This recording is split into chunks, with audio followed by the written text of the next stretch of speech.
चलो चलो जल्दी चलो, प्रेमियों सत्संग का समय हो गया। सब लोग सामने आके बैठो। आज महाशिवरात्रि के पावन पर्व का दिव्य अलौकिक संदेश सुनाया। जो आपने जीवन में कभी नहीं सुना और किसी ने सुनाया भी नहीं होगा। अगर सौभाग्य से कभी अवसर मिला होगा तो मथुरा दरबार में और ये संदेश करेंगे। आज तो बिल्कुल ही नहीं, आज सब बत्संग शुरू हो गया। गुरु की चर्चा खत्म हो गई, गुरु की महिमा खत्म हो गई। सब अपनी अपनी चर्चा, अपनी मान सम्मान, अपने पद हो, ये सब चर्चा हो गई। जब गुरु की चर्चा बंद हो जाए समझ लो कयामत आ गई। अब तुम्हारे बचने रक्षा का समय समाप्त हो गया। जब लोग गुरु बचनों को भूल जाते हैं तो आपत मुसीबत में फंस जाते हैं। एक समर्थ सदगुरु इस समृद्ध लोक मंडल में सच्चा साथी है, जो तुम्हारी जीवात्मा की संभाल और शरीर को निरोग रखने के लिए नियम संयम की बात करता है। बाकी ये चर्चा कहीं नहीं होती। चाहे राजनीति पक्ष में चले जाओ, चाहे धार्मिक पक्ष में, शाकाहारी बनने की कोई बात ही नहीं करता। जबकि मूल आधार मानव जीवन की उन्नति उत्थान प्रगति का है शाकाहार सदाचार। शाकाहारी हो जाओगे, बीमारियों से बच जाओगे। कितनी बड़ी बात, कितना बड़ा सूत्र है कि अगर आप शाकाहारी हो जाए संपूर्ण बीमारियों से आपको राहत मिल जाए। लेकिन इसकी चर्चा न राजा करता न प्रजा करता, न कोई धार्मिक स्थान, न कहीं मंदिर मस्जिद गिरजाघर गुरुद्वारों से ऐसी कोई आवाज आ रही। कहीं सब अपने मान सम्मान अभिमान में डूब गए हैं। इसीलिए विनाश का समय आ गया है। अब चुप होना अच्छा है। मैं भी अपनी वाणी को विराम देना चाहता हूँ, क्योंकि ये सुनने सुनाने वाला कोई नहीं, न राजा है न प्रजा है। दोनों गफलत की भोगों की नींद में एकदम डूब गए हैं। मान सम्मान ने उनको घेर लिया है। मानव जीवन का सच्चा अर्थ भूल रहे हैं कि परमात्मा ने तुम्हें ये पंचभौतिक शरीर क्यों दिया, किस काम के लिए दिया, सब भूल चुके। ऐसी भूल भुलैया में आध्यात्मिक सत्संग सुनने वाला कौन है? कोई नहीं। 10 जुलाई 1952 से 2012 ये मथुरा में आपको सुनाया गया। और जब ये देखा गया भाई कितने लोगों ने सुना, बड़ी मेहनत की 60 साल, लेकिन कितने लोगों ने सुना, कितने लोगों ने याद रखा। गुरु वचनों में कितने लोग बंधे हैं और काल के वचनों में कितने बंधे हैं। जब देखा गया तो एक भी नहीं जीव निकला। गुरु की शरण में, गुरु के वचनों में बंधा एक भी जीव नहीं। और एक ही धक्के में सब बिखर गए। कोई इधर भाग गया, कोई उधर भाग गया, कोई उधर भाग गया। गुरु की तरफ कोई नहीं। तो मैंने कल आपसे कहा था मैं कुछ पूछने भी आया हूं आपसे और कुछ आपको बताने भी आया। इसके अलावा मेरा कोई काम, मैं अपनी तो कभी चर्चा करता ही नहीं कि मैं कौन हूँ, कहाँ का रहने वाला हूँ, किस जाति का हूँ, किस गांव का शहर। मैं अपना प्रचार नहीं करता हूँ, मैं गुरु सदगुरु का प्रचार करता हूँ, उनके वचनों का प्रचार करता। मैं वो प्रचारक हूँ। मैं अपनी कोई चर्चा करता ही नहीं, क्योंकि उसकी जरूरत नहीं है और उस चर्चा से जीवों का भला होगा नहीं। बाकी आप किधर चाहे मथुरा चले जाओ, वहाँ भी अपनी बात वो कर रहा ड्राइवर कि मुझे मेरे अध्यक्ष बना दिया गया, मुझे मतलब यानी वसीयत कर गया, मुझे उत्तराधिकारी, वो अपनी बात कर रहा है। और उज्जैन वाला अपनी बात कर रहा कि हमको गुरुआई मिल गई, हमको नामदान का अधिकार हो गया, हमको ये हो गया। लेकिन ये बताओ गुरु चर्चा कौन करता है? आप गुरु दरबार में गए थे, गुरु की सुनने गए थे कि चेलों की सुनने गए थे? जोर से बोलो। आप गुरु दरबार गए थे, गुरु की मानने गए थे कि चेलों की मानने गए थे? गुरु की। आज गुरु दरबार गए थे तो गुरु भक्ति करने गए थे कि चेला भक्ति करने के गुरु भक्ति। और ये सब चेला भक्ति कर, सब पे सब एकदम गुरु को भूल गए। जब गुरु को भूल जाओगे तो काल के जाल में फंस जाओगे, क्योंकि सदगुरु दयाल के सिवा इस काल के जाल से कोई निकलने वाला पैदा ही नहीं, और तुम्हारे पास वो कुछ नहीं रहा। आज महाशिवरात्रि के पावन पर्व पर जिस भगवान शिव ने, शिवरात्रि का मतलब समझते, शिव मानी शक्ति की रात, इसी रात में भगवान शंकर ने अपना तीसरा नेत्र, जिसे अमर ज्योति दिव्य ज्योति कहते हैं, वो नेत्र खोल लिया था। लेकिन आगे का रास्ता बताने वाला उस समय कोई सदगुरु तो था नहीं, तो उनको नहीं मिल पाए, तो अपने लोक में रह गए। मान सम्मान तो ले रहे, आनंद ले रहे, लेकिन उनकी जीवात्मा का उद्धार नहीं हुआ। वो जीवात्मा अपने घर नहीं पहुंच पाई, वो भी उसी लोक में रह गए। इसीलिए तो संत महापुरुषों ने समझा के कहा कि ऐ काल माया के देश के रहने वाले जीवो, तुम कहीं किसी मंडल के मंडलाधीश को सुन करके फंस मत जाना, वो भी नहीं निकल पाए, तुम्हें कैसे निकालेंगे। कहा ब्रह्मा जी ब्रह्मलोक का सुख आनंद उठा रहे, उनकी जीवात्मा जगी न घर पहुंची। भगवान विष्णु विष्णुलोक का सुख आनंद उठा रहे, उनकी जीवात्मा जगी न घर पहुंची। भगवान शंकर शिवलोक का सुख आनंद उठा रहे, उनकी जीवात्मा ने घर पहुंची। भगवान राम साकेत लोक का सुख आनंद उठा रहे, उनकी जीवात्मा ने घर पहुंची। और भगवान कृष्ण गोलोक का सुख आनंद उठा रहे, उनकी जीवात्मा जगी ने घर पहुंची।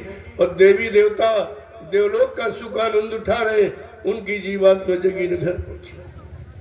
अब आप इनमें से और तो किसी को जानते मानते नहीं, न किसी ने आज तो तुमको बताया।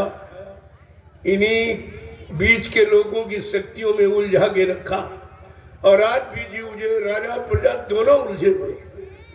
सुलझने की कोई बात नहीं करता है कि उलझन में यानी क्यों फंसे हो, उलझन से निकलो, और जहां तुम्हारी समस्याओं का सुलझाया जाता हो, समाधान किया जाता हो, उधर की तरफ चलो। लेकिन ये भी कोई सुनने वाला नहीं, सुनाने बताने वाला भी नहीं। और जब आपको मालिक के दया से कोई मिला तो आपने उसकी सुनी मानी नहीं। लिहाजा समय बहुत खराब है। अब मैं भी अपनी वाणी को विराम देना चाहता हूँ। इन कार्यक्रमों के बाद मैं पूर्ण विराम ले लूँगा, और किसी भी प्रचारक को आदेश नहीं है। समय खराब है, तुम्हारे कहने से खराबी दूर नहीं होगी, तुम्हारे कहने से मन बुद्धि साफ लोगों के नहीं होंगे, तुम्हारे कहने से उन पर कोई अच्छा प्रभाव नहीं पड़ेगा। इसलिए अपना समय खराब मत करो, तुम भजन में लग जाओ। अब ये भजन वर्ष प्रारंभ हो गया। ऐसे बिन हरि भजन खगेशा, मिट्टी है न जीवन के कलेशा। मानव जीवन में आने वाले जितने कष्ट, मुसीबत, आपत्ति, बीमारी, महामारी, ये भगवान के भजन से जानेंगे। और भजन की बात कोई करता नहीं, सब जड़ पूजा की बात करो। चेतन पूजा हो तब भी कुछ काम नहीं। जड़ माने मुर्दा, जन बोल सके न कुछ दे सके, न कुछ ले सके, न आशीर्वाद न श्राप, कुछ नहीं दे सकता। आज राजा प्रजा दोनों उसी चर्चा में डूब गए हैं, उनको भी चेतन का ज्ञान नहीं है, तो तुम्हें चेतनता तुम्हारे मानव तन में कैसे प्राप्त करेंगे। इसलिए आज का संदेश विशेष संदेश है, जो हिंदुस्तान का विश्व में कोई नहीं दे। अपने अपने मोबाइल में नोट कर लो। ये 5 दिवसीय का कार्यक्रम विशेष कार्यक्रम है, और जन जन के कान तक घर बैठे एक बार फिर मौका दे दो बताने का। न माने तो वो जाने उनका काम, नहीं मानोगे पछताओगे, रोगे, और बाद में तुम्हारी कोई सुनने वाला यहाँ होगा नहीं। अगर आपने संतों की बात को न माना तो विनाश के सिवा तुम्हारे हाथ कुछ लगने वाला नहीं। कितना विनाश हो गया पानी के नाम। ये पानी, अरे तो गंगा सत्यु तेता तो अपर से बह रही, तो नहीं बात है। तब लोग नहीं तरे, तब पार नहीं हुए, तब जीवात्मा को उद्धार कल्याण नहीं हुआ। तो तुम्हारा कहां से हो जाएगा? ये बताओ आप। जल में रहने वाले जीव जो रात दिन उसी में बसेरा कर रहे, वो बेचारे नहीं तरे, उनका कल्याण नहीं हुआ, तो ये चमड़े के शरीर को धोने से तुम्हारा कल्याण हो जाएगा। ये भी इनको नहीं पता, न राजा को पता न प्रजा को। जब दोनों अज्ञानी हो जाए, दोनों जनता में एकदम सराबोर हो जाए, तो समझ लो परिवर्तन होना निश्चित है। ये परिवर्तन की घड़ी है। अब लोगों की समझ में आने लगेगा। पानी के नाम पर कितने मर गए, प्रचार करते हैं कि सब तर गए। अरे तर नहीं गए, तरे गए, यानी नीचे चले गए।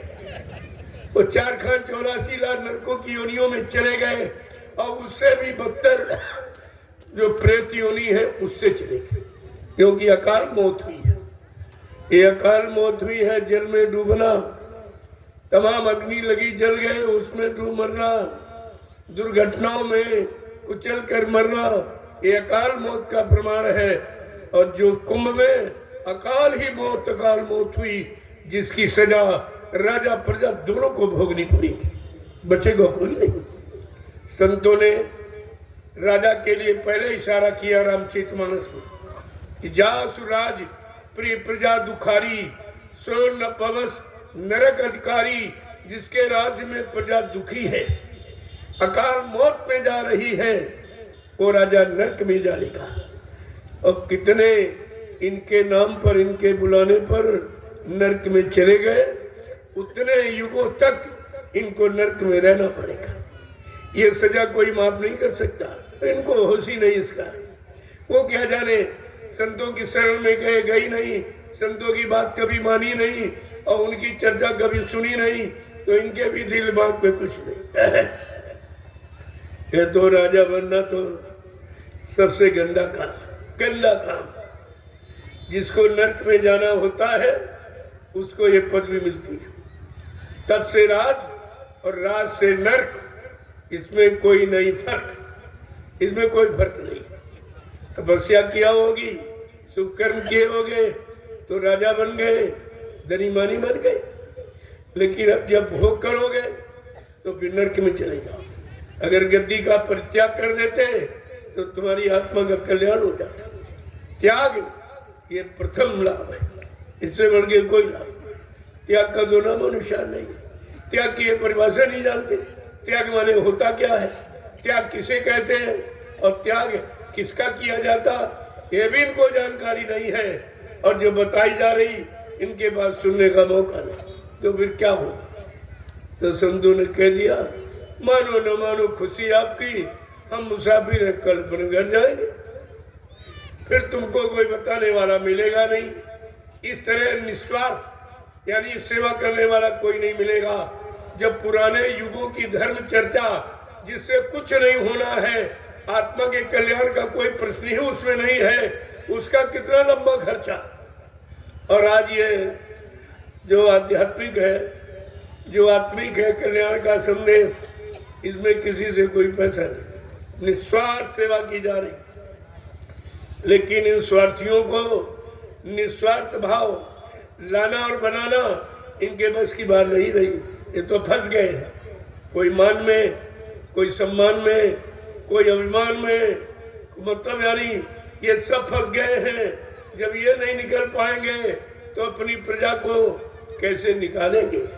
अगर राजा के एक शासन काल में प्रजा अगर दुखी है, अकाल मौत में मर रही है, मानव अनमोल जीवन ये अकाल मौत में जा रहा है, ये सारी सजा राजा को भोगनी पड़ेगी। इसमें कोई किसी तरह की मुमोरियत नहीं है, कोई क्षमा नहीं है।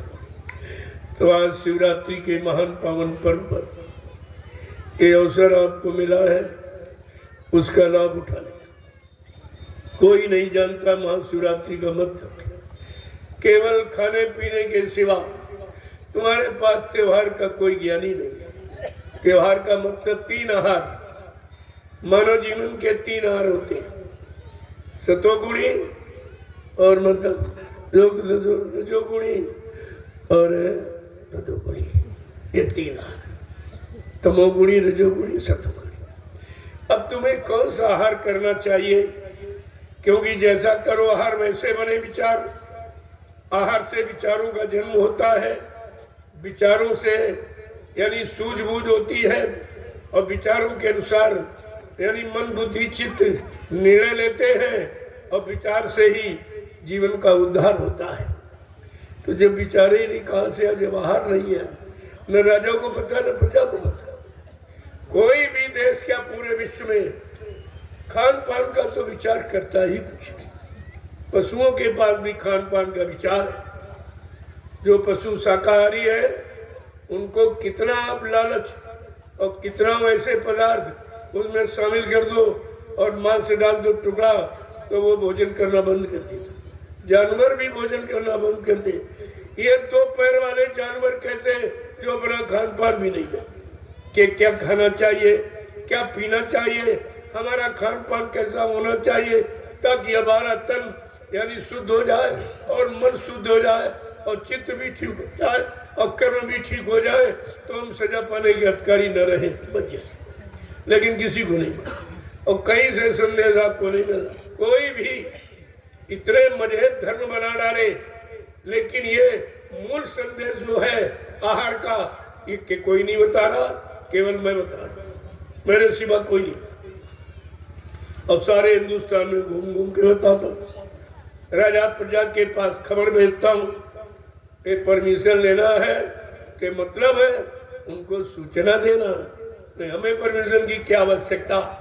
धार्मिक देश में धार्मिक सत्ता के अंतर्गत कि धर्म का प्रचार नहीं होगा, तो कुकर्म का प्रचार होगा, व्यभिचार का प्रचार होगा, मांसाहार का प्रचार होगा, दुराचार का प्रचार होगा, और इसमें भी पाबंदी लगी हुई, बड़ी पाबंदियां। अभी अगले कार्यक्रम गाजीपुर में होना, तुरंत पाबंदी लगी, नहीं आप संदेश नहीं देंगे। अरे बहुत अच्छी बात है, ये तो बहुत अच्छी बात है। ये तो तुम नहीं कहोगे कि हमको किसी ने बताया नहीं था। मैं सरकार शासन प्रशासन को सूचना देके कार्यक्रम करता हूँ, ऐसे नहीं, जबकि परमिशन कोई नहीं लेता। एक कुंभ में इतना भारी जन सैलाब, किसी ने परमिशन लिया। प्रजातंत्र में राजा प्रजा दोनों को समान अधिकार है पालन करने का, नियमों का यानी मतलब समान अधिकार है, तब प्रजातंत्र माना जाता है। लेकिन आज कोई परमिशन नहीं लिया, करोड़ों मर गए, उन पर कोई दफा नहीं है, उन पर किसी तरह की पाबंदी नहीं है, उनको किसी तरह से यानी मतलब रोका भी नहीं जा रहा कि भाई ऐसा जघन्य अपराध तुम क्यों कर रहे हो, इस पानी में नहाने से क्या मिलेगा, जीवन में रोज नहाते हो पानी से, केवल ये पंचभौतिक शरीर जो भी कवर, जो चमड़े का कवर चढ़ा है, इस चमड़े के कवर को धो सकते हो, लेकिन कर्म जो आपने किए अच्छे बुरे पाप पुण्य, वो तो अंदर में जमा। ये भी नहीं किसी को मालूम कि वो कर्म कहाँ जमा, न राजा को, न प्रजा को, न किसी धार्मिक को। वो केवल कहने के धार्मिक है, क्योंकि धर्म कहने का, व्याख्यान का, प्रवचन का विषय नहीं है। धर्म का अर्थ है धारित, धारण करना, जीवन में उतारना, उसका अनुभव करना, उसका लाभ लेना, तब वो लाभ अपनी जनता को देना या उस पर उनको चलाना, इसको कहते धर्म। लेकिन नहीं, भगवान कृष्ण ने इस पाखंड रूपी धर्म के लिए गीता में अर्जुन को उपदेश दिया है। क्या कहा? सर्वधर्मान परित्यजे मामेकं शरणं व्रज अहं त्वमर्त्य भाव्यो।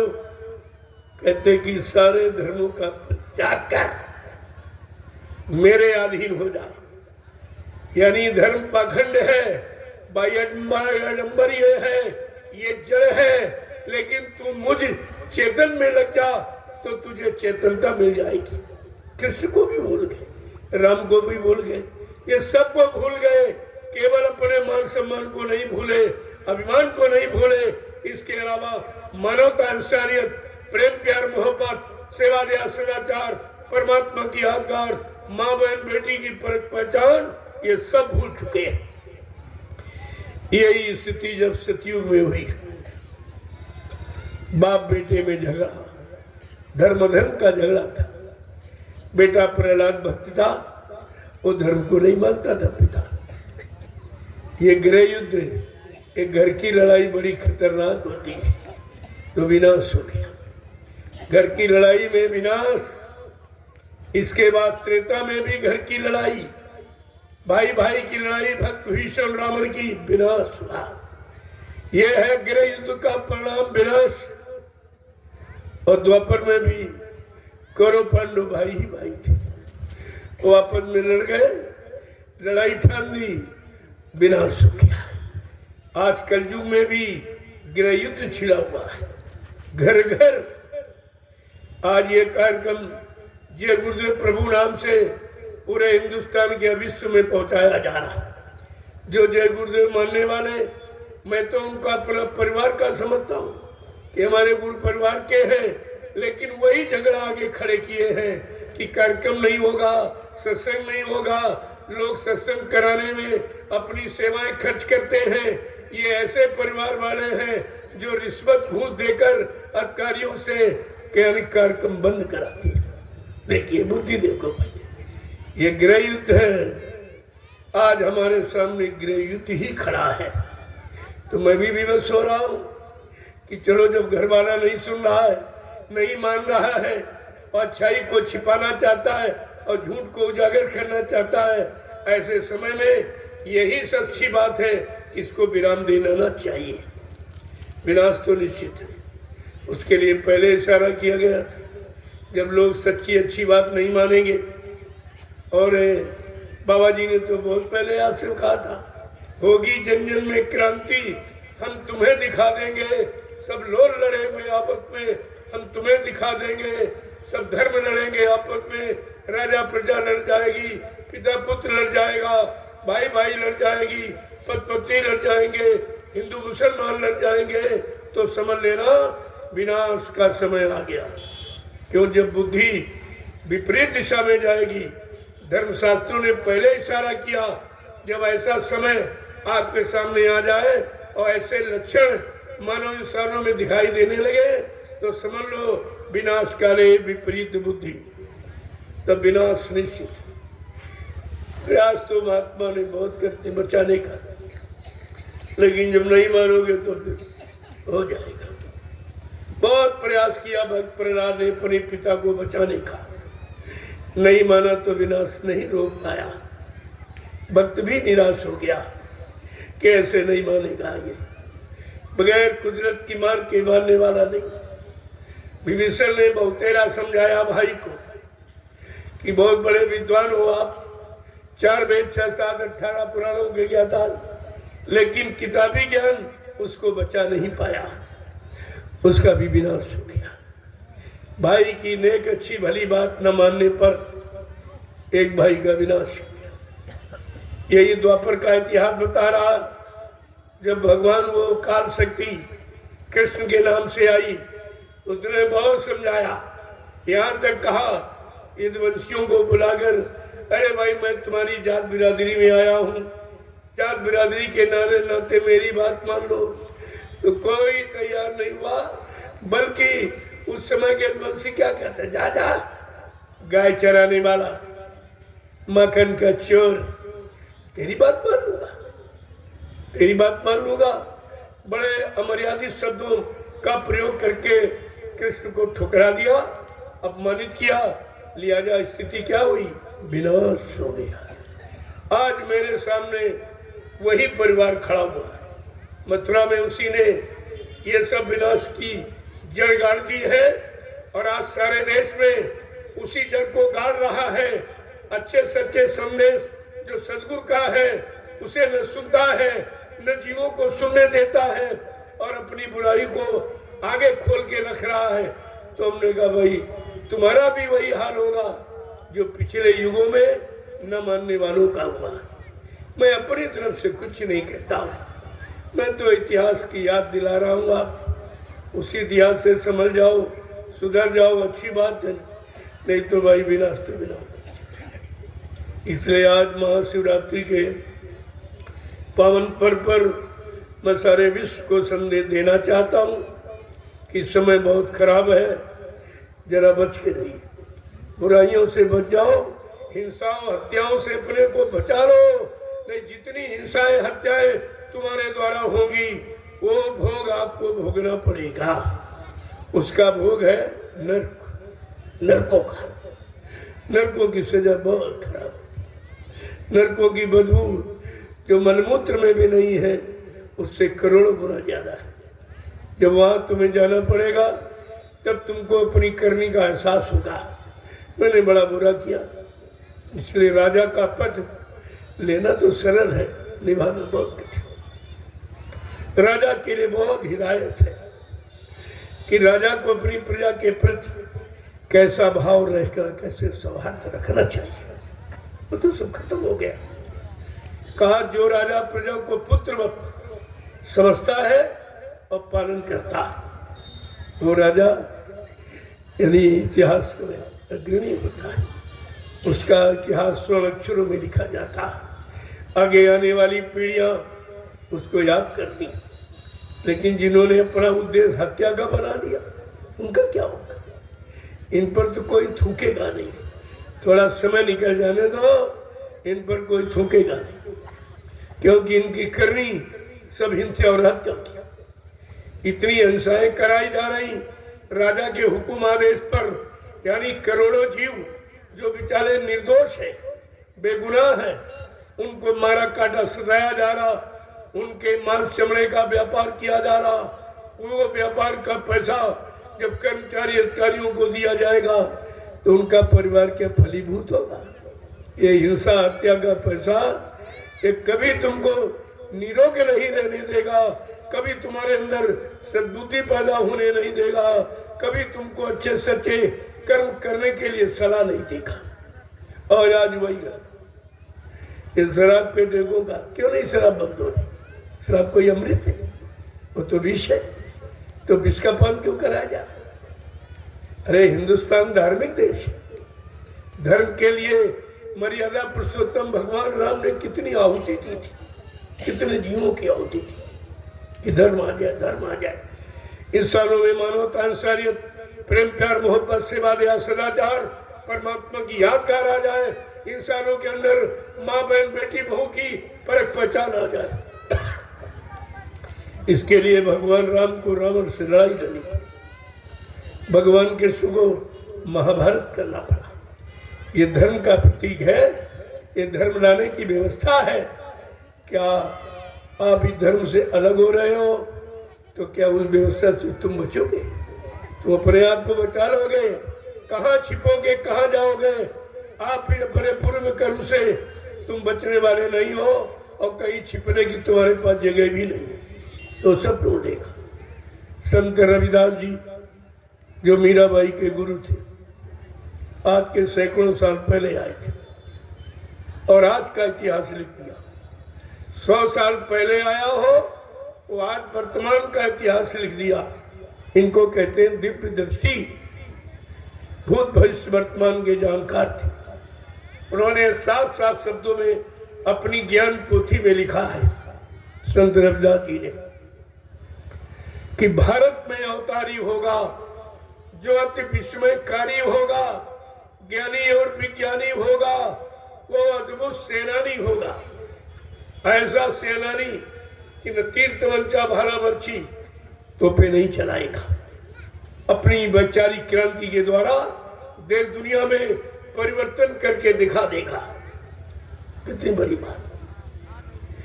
जो अति विस्मयकारी होगा, ज्ञानी और विज्ञानी होगा, वो अद्भुत सेनानी होगा। एक अनोखी लीला करेगा, ये भी बता रहे। उस लीला से शायद आप समझ जाओ कि लीलाधारी कौन है, ये कौन सी लीला कर रहा, इस लीला से क्या होगा। तो साफ साफ लिखा है कि जीते जी कई बार मरेगा। पूरे हिंदुस्तान में कितनी बार प्रचार हुआ, मर गए मर गए मर गए मर गए, और आज भी वही प्रचार दोहराया जा रहा। न किसी ने मरते देखा, न मरा हुआ देखा, तो फिर विश्वास कैसे आपने करी? आज झगड़ा तो इसी बात का है। मैं केवल यही कहता रहे, भाई कौन ऐसा जिसने मारा है? जब वो स्वयं कहा कि न मुझे कोई मार सकता, न मुझे कोई धोखा दे सकता, न मुझे कोई धन दौलत सामान से खरीद सकता, मैं अपना काम करने आया हूं, काम करके ही जाऊंगा। इससे बड़ा और सच्चाई का संदेश क्या हो सकता, उसको भी ये छिपा रहे। मैंने कहा भाई सच्चाई कभी छिप नहीं सकती झूठे वसूलों से। ये झूठ का प्रचार कर रहे हो, अरे अब भी जागो, चेतो, तुम भी नहीं बख्शे जाओगे, तुम भी नहीं बच पाओगे। झूठ कभी भी जीव को न बचा सकती है न सच्ची रास्ते पर चला सकती है। लेकिन नहीं समझ में आ रहा। जब परिवार में ऐसी व्यवस्था हो जाए तो चाहिए कि अब अपने सच्चाई के संदेश को विराम देना उचित है। मैं इन कार्यक्रमों के बाद विराम देना चाहता हूँ और जितने प्रचारक सबसे प्रार्थना करता हूँ कि अब ये सुनाना बंद कर दीजिए। तुम्हारे सुनाने से क्या होगा? जब 60 साल मथुरा में सुनाया गया तब कुछ नहीं हुआ, 12 साल ये फिर याद कराया गया तब भी समझ में नहीं आया। लिहाजा ये है मतलब यानी श्रृंगार का विषय। ये तो विनाश का समय है, कैसे आप रोक लोगे? इसलिए अपना अमूल्य समय खराब मत करो। अब सब लोग भजन में लग जाओ, ये भजन वर्ष है। अगर भजन करोगे तो अपने आप को, अपने परिवार को बचा लोगे। देश को बचाना तो बड़ा मुश्किल होगा, क्योंकि देश के लोग सुनने वाले नहीं है। राजा सुनने वाला नहीं, प्रजा मानने वाली नहीं, नकली धार्मिक ये कुछ मानने वाले नहीं है। इनकी समझ में सच्चाई आती नहीं, संत ज्ञान इनकी समझ में आता नहीं, संत मत इनकी समझ में आता नहीं। लिहाजा अब सुनाना उचित नहीं है। मौन हो जाओ। मौन भगवान का प्रतीक है। मौन हो जाइए, चुपचाप देखो। सबको अपने कर्मों की सजा भोगने दो। ये बगैर भोगे मानने वाले नहीं है। लिहाजा मैं भी बंद करूंगा और आप भी बंद करिए, कोई जरूरत इसकी नहीं। बहुत कह दिया, ये नहीं कह सकता कि कह नहीं सकता कि हमको बताया नहीं। हर तरह से हर भूमिका, चाहे राजनीतिक भूमिका, दूरदर्शी के द्वारा और मतलब यानी 90% हिंदुस्तान में काश्तकार है, उनके लिए भूम जोतक संख्यतीय संगठन बनाकर उनको भी संदेश दिया गया, वो भी सुनने को तैयार नहीं हुए।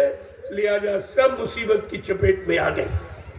जब तुमने संतों की नहीं सुनी, महात्माओं की, तुम्हारी कौन सुनेगा? तुम्हारी कौन सुनेगा?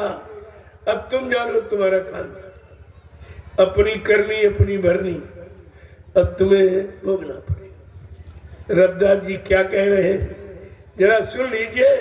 ये नहीं कहोगे कि 100 साल पहले यानी संदेश जिसने दे दिया वो समय का कितना महान होगा, वो कितना बड़ा दिव्य दृष्टि होगा, वो भूत भविष्य वर्तमान का कितना बड़ा जानकार होगा।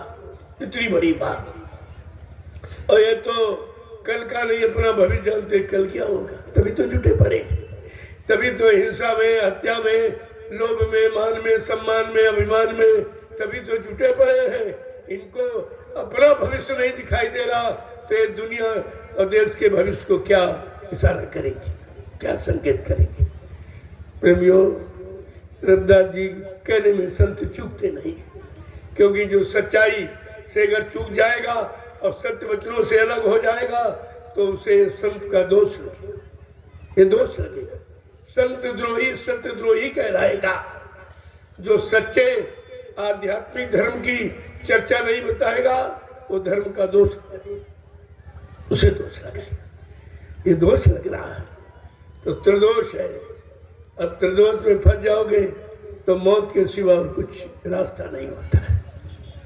तो मैं ये जानकारी अपने अंतिम शब्दों में देना चाहता हूँ कि अब आप लोग शांत हो जाओ। जब घर वाले घर की बात न माने, घर का विकास न सोचे, विनाश की तरफ चले जाए तो घर की व्यवस्था को यानी तुरंत रोक देना चाहिए। मैं इसको रोक रहा हूँ, क्योंकि घर का विरोध, घर की लड़ाई, गृह युद्ध बड़ा खतरनाक होता है। तीनों युगों का इतिहास गृह युद्ध पर टिका है। गृह युद्ध के कारण तीनों युग अच्छे थे, लेकिन विनाश हुआ। विनाश को बचा नहीं पाए। तो इस गंदे में कौन बचेगा? लेकिन बचने का एक रास्ता कि संत सदगुरु पधारे, बचाने के लिए आए। वो राजा महाराजा बनने के लिए नहीं, वो धनी मानी बनने के लिए नहीं, वो प्रधानमंत्री मुख्यमंत्री बनने के लिए नहीं आए। वो जीवों को बनाने के लिए आए, जीवों को का उद्धार करने के लिए आए हैं। उनका अपना एक ही लक्ष्य, एक ही उद्देश्य कि हम आए वही देश से जहां तुम्हारा धाम, तुम सबको घर पहुंचाना एक हमारा काम। उन्होंने अपने काम का भी परिचय दिया। किसी युग के ऋषि मुनि महात्मा ने ये परिचय नहीं दिया कि हम तुमको बचाने के लिए आए, तुम्हारी जीवात्मा का उद्धार करने के लिए आए, तुम्हें 4 खांचे वाला 80 लाख नरकों की योनियों से यानी हमेशा हमेशा के लिए स्वतंत्र करने आए, ऐसा किसी ने नहीं कहा। ये दिव्य अलौकिक संदेश है कलयुग का, और आपको याद रखना चाहिए। तो रविदास जी क्या कह रहे हैं कि ऐसी शक्ति है, क्या कहा है कि ऐसी लीला अनोखी जो धरती मंडल पर कोई कर ही नहीं पाया। मरने के बाद कौन जिंदा हो सकता है?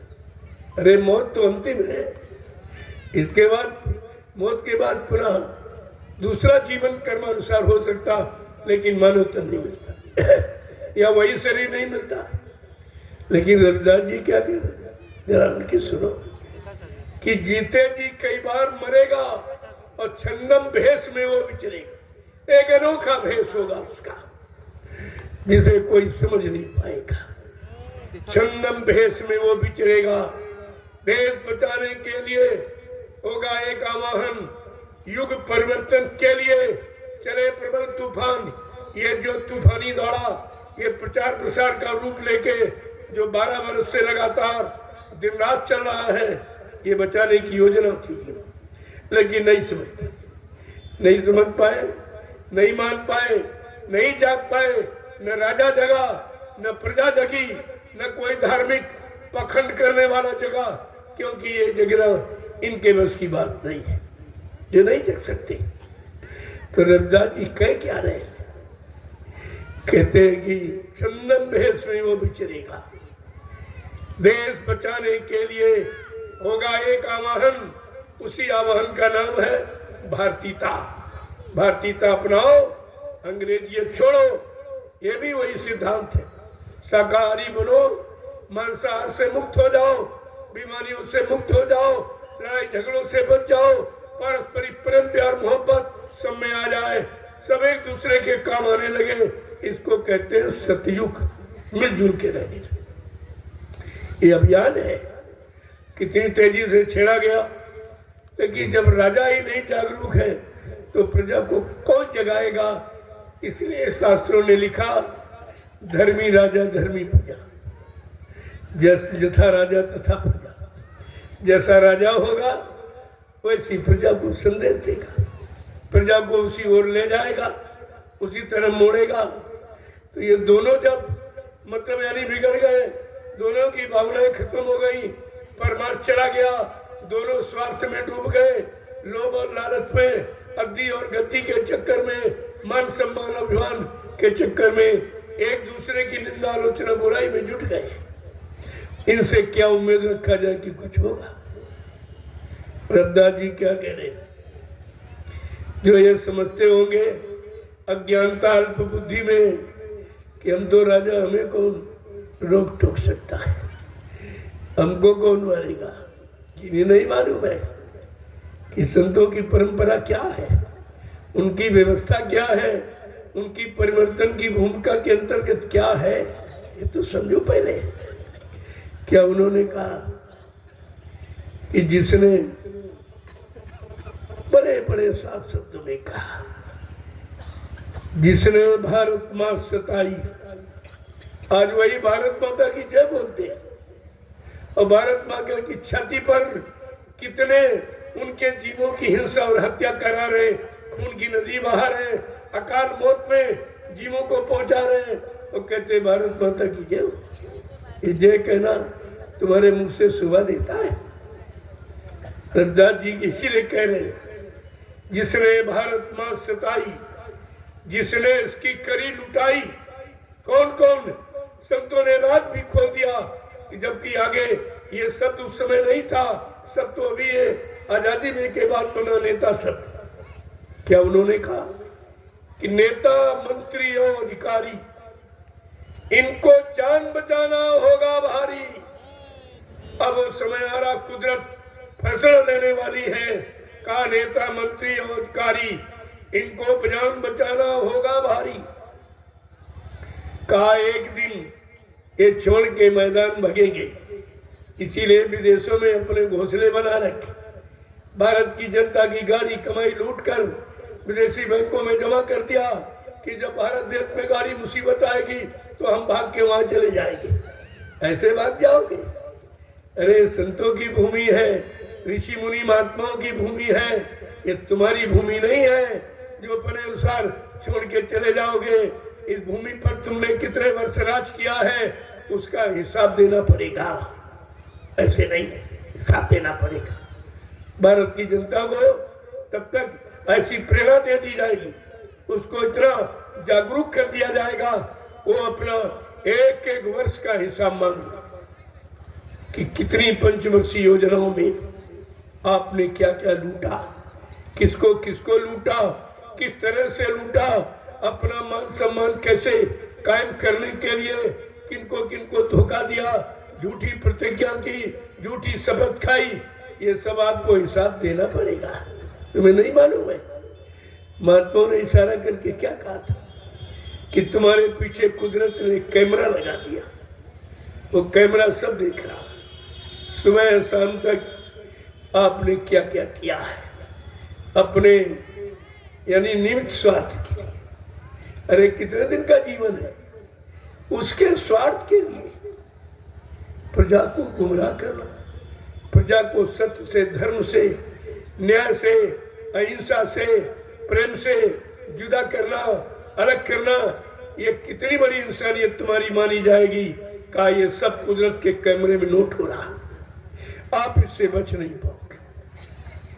रविदास जी क्या कह रहे हैं कि एक दिन ये सब छोड़ के मैदान भगेंगे, अपने अपने घरों में छिपेंगे, लेकिन जो महापुरुष, जो महाशक्ति परिवर्तन करने आई है, वो क्या करेगी? ढूंढ ढूंढ कर बदला लेगा, सब हिसाब चुकता कर देगा। एक एक पाई का हिसाब इस भारत की जनता की गाड़ी कमाई का तुम्हें देना पड़ेगा। लेके तुम जा सकते नहीं, नंगे आए हो नंगे जाओगे, भूल गए हो। जब लेके नहीं जा सकते हो तो ये अनैतिक कार्य, ये अपनी जीवात्मा को दोजख नरकों में पहुंचाने वाला क्यों कर रहे हो? क्यों नहीं समझ पा रहे हो? और दूसरों को भाषण करते हो, प्रवचन करते हो, धर्म की परिभाषा बताते हो और स्वयं धर्म से खाली हो, बिल्कुल बिल्कुल खाली। तो क्या कह रहे हैं रविदास जी?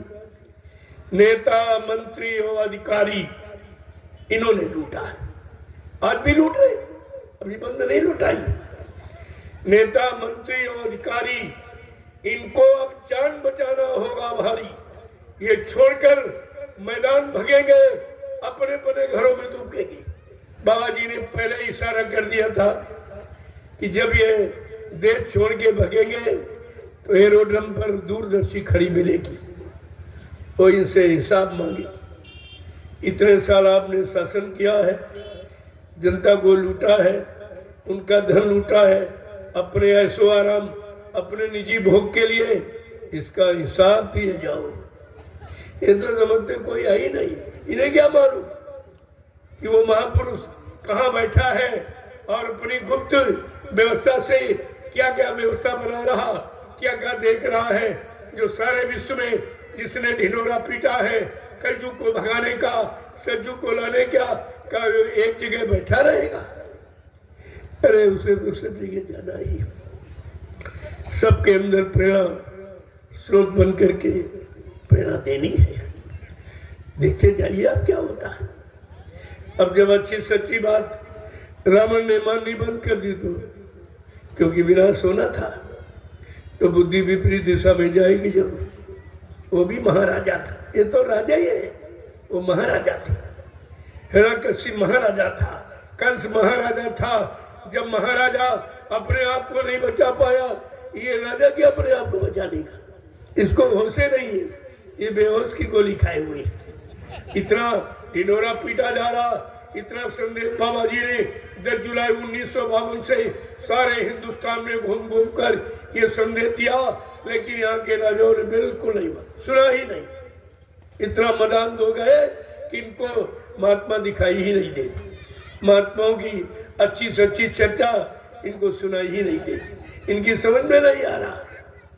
ये सब लिखा है, मैं अपनी तरफ से कुछ नहीं कहता। पिछले संतों की वाणी को याद करो, आपको अपनी हकीकत समझ में आ जाएगी कि हम किधर जा रहे हैं, हमारा विनाश होगा कि हम आबाद होंगे कि बर्बाद होंगे। फिर दोबारा मनो शरीर लाखों जन्म तक आपको नसीब नहीं होगा, ये भूल गए हो। अब वो याद समय सब कराएगा। महात्माओं की बात नहीं मानोगे तो वो तुम्हारे सिर पे जो बरद हस्त है संभाल का, वो अपना हटा लेंगे, वो हटा लेंगे। बाबा जी ने पहले एक इशारा किया था, अभी महात्मा समझा रहे, बता रहे, सब तरफ से तुम्हारी हिफाजत और रक्षा करने की बात कह रहे। अगर तुमने उनकी सच्ची अच्छी बात को ना माना तो पीछे कुदरत खड़ी है, अपने एक तमाचे में, एक डंडे में, एक सोटे में करोड़ों लोगों का हिसाब किताब मिनटों में कर देगी, मिनटों में। इतना कम समय उसको लगता है। और वो खास करके बाबा जी ने एक इशारा किया था, आगे जल प्रलय होगा। आज कुंभ जल प्रलय का प्रतीक बन गया है। कितने लोग पानी में बेचारे मर गए, पानी में क्या मिलने वाला है? अरे पानी में क्या मिलने वाला? कहते नहीं संगम में कौन तरे, कछुआ मछली न तरे जिनके संगम में घर है। जिनका घर मकान रात दिन रहने वाले वो बेचारे नहीं तर पाए, तो ये पंचभौतिक मानव अनमोल शरीर क्या पानी से तर जाएगा? ये भी कोई बताने वाला नहीं। एक निमिष स्वार्थ गति के स्वार्थ में इतने अंधे, कितने लाख जीवों को मरवा दिया, हत्या करवा दिया। अरे मंदिर, ये ईंट पत्थर के मंदिर टूट जाएंगे फिर बन जाएंगे, लेकिन ये मनुष्य मंदिर अगर टूट गया तो दोबारा नहीं मिलेगा। इसकी इनको जरा से भी चिंता नहीं है, जरा सा भी नहीं चिंता। मुझे तो कहने का हक अधिकार है, बताने का, कि महात्माओं ने हमेशा अपने राजा को गलत दिशा में जाते देखा तो राजा प्रजा की संभाल के लिए महात्माओं ने जरूर इशारा किया। मानो न मानो तुम्हारी बात, और नहीं माने तो हिरण्यकश्यप का विनाश हुआ, नहीं माना तो रावण का विनाश हो गया, नहीं माने तो कंस जरासंध का विनाश हुआ। तो कौन सी तुम खेत की मूली हो, तुम्हारा बचाव कैसे हो जाएगा? इतिहास वर्तमान को बनाने के लिए लिखा गया कि अपना वर्तमान बना लीजिए, लेकिन इनको ना इतिहास का भी उपहास कर रहा, धार्मिक ग्रंथों का भी उपहास, संतों की वाणियों का, वचनों का उपहास। अरे किस तरह से इनको बचाया जाएगा जब उपहास के सिवा और कुछ नहीं किया। इसलिए प्रेमियों, आज कहते हैं अंतिम स्नान है, अंतिम रात है बचने की। देखो कितने मरते हैं, कितने जाते हैं, अकाल मौत में कितने चले जाएंगे। उनके लिए अंतिम रात, जबकि ये शिवरात्रि है, ये पानी में डुबकी लगाने की रात नहीं। शिवरात्रि का मतलब, शिव माने शक्ति, अलौकिक शक्ति, दिव्य शक्ति, जो दिव्य चक्षु और नेत्र के द्वारा भगवान शिव ने प्राप्त की थी साधना के द्वारा। साधना तो क्या डुबकी लगा के साधना की, क्या पानी में साधना की? शिव का मतलब क्या है, शक्ति का मतलब क्या है, शिवरात्रि का महत्व क्या? रातें तो 365 होती, लेकिन शिवरात्रि का महत्व क्या है? आज तक कोई इसके बारे में जानता नहीं जानते तो बता दिया शिवरात्रि का मतलब डुबकी लगाओ, स्नान करो। स्नान करते करते तो जीवन निकल गया, रोज ही नहाते, तब कुछ नहीं हुआ। उस पानी से क्या हो? इतनी गंदगी, इतने करोड़ जीवों की चर्चा यही करते, इतने करोड़ जीव जहाँ पहुँच जाएंगे उस पानी में छूने के लायक नहीं, पीने के लायक नहीं, नहाने के लायक नहीं। प्रदूषण सेवा उसमें कुछ, एक तरफ प्रदूषण का संदेश देते रहे, पूरे शासन काल में गंगा का प्रदूषण खत्म होगा, संगम का प्रदूषण खत्म होगा, जमुना का प्रदूषण खत्म होगा, और एक तरफ क्षणिक गति के स्वार्थ में कितना प्रदूषण बढ़ा दिया, ये कोई कहने वाला नहीं, कोई विचार करने वाला नहीं है। जय गुरुदेव, जय गुरुदेव, जय गुरुदेव, जय गुरुदेव। नाम किसका? जय गुरुदेव। नाम किसका? प्रभु का प्यारा नाम। प्रेमियों, समय के जगाए नाम की गंगा। मीरा ने नहाई, सैजोबाई ने नहाई, कबीर नानक पलटू रविदास ने नहाई। ये जीवों के लिए प्रमाण देखे, जब तुम संतों की गंगा में नहोगे तुम्हारे अनंत जन्मों के पाप धुल जाएंगे। गोस्वामी महाराज को भी लिखना पड़ा रामचरितमानस। सत्संग जल जो कोई पावे, मैलाई सब कट कर। उन्होंने तो नहीं लिखा संगम में नाव गंगा जमुना के पानी से कर्म धुल जाएंगे। इनको ये भी नहीं ज्ञान है कि कर्म जमा कहाँ है, तो धुलेंगे कैसे।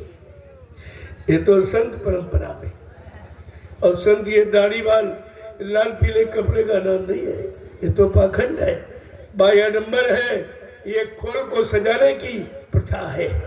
लेकिन जीवात्मा तो अंदर में बैठी, वहीं पर सारे कर्मों की गंदगी जमा है।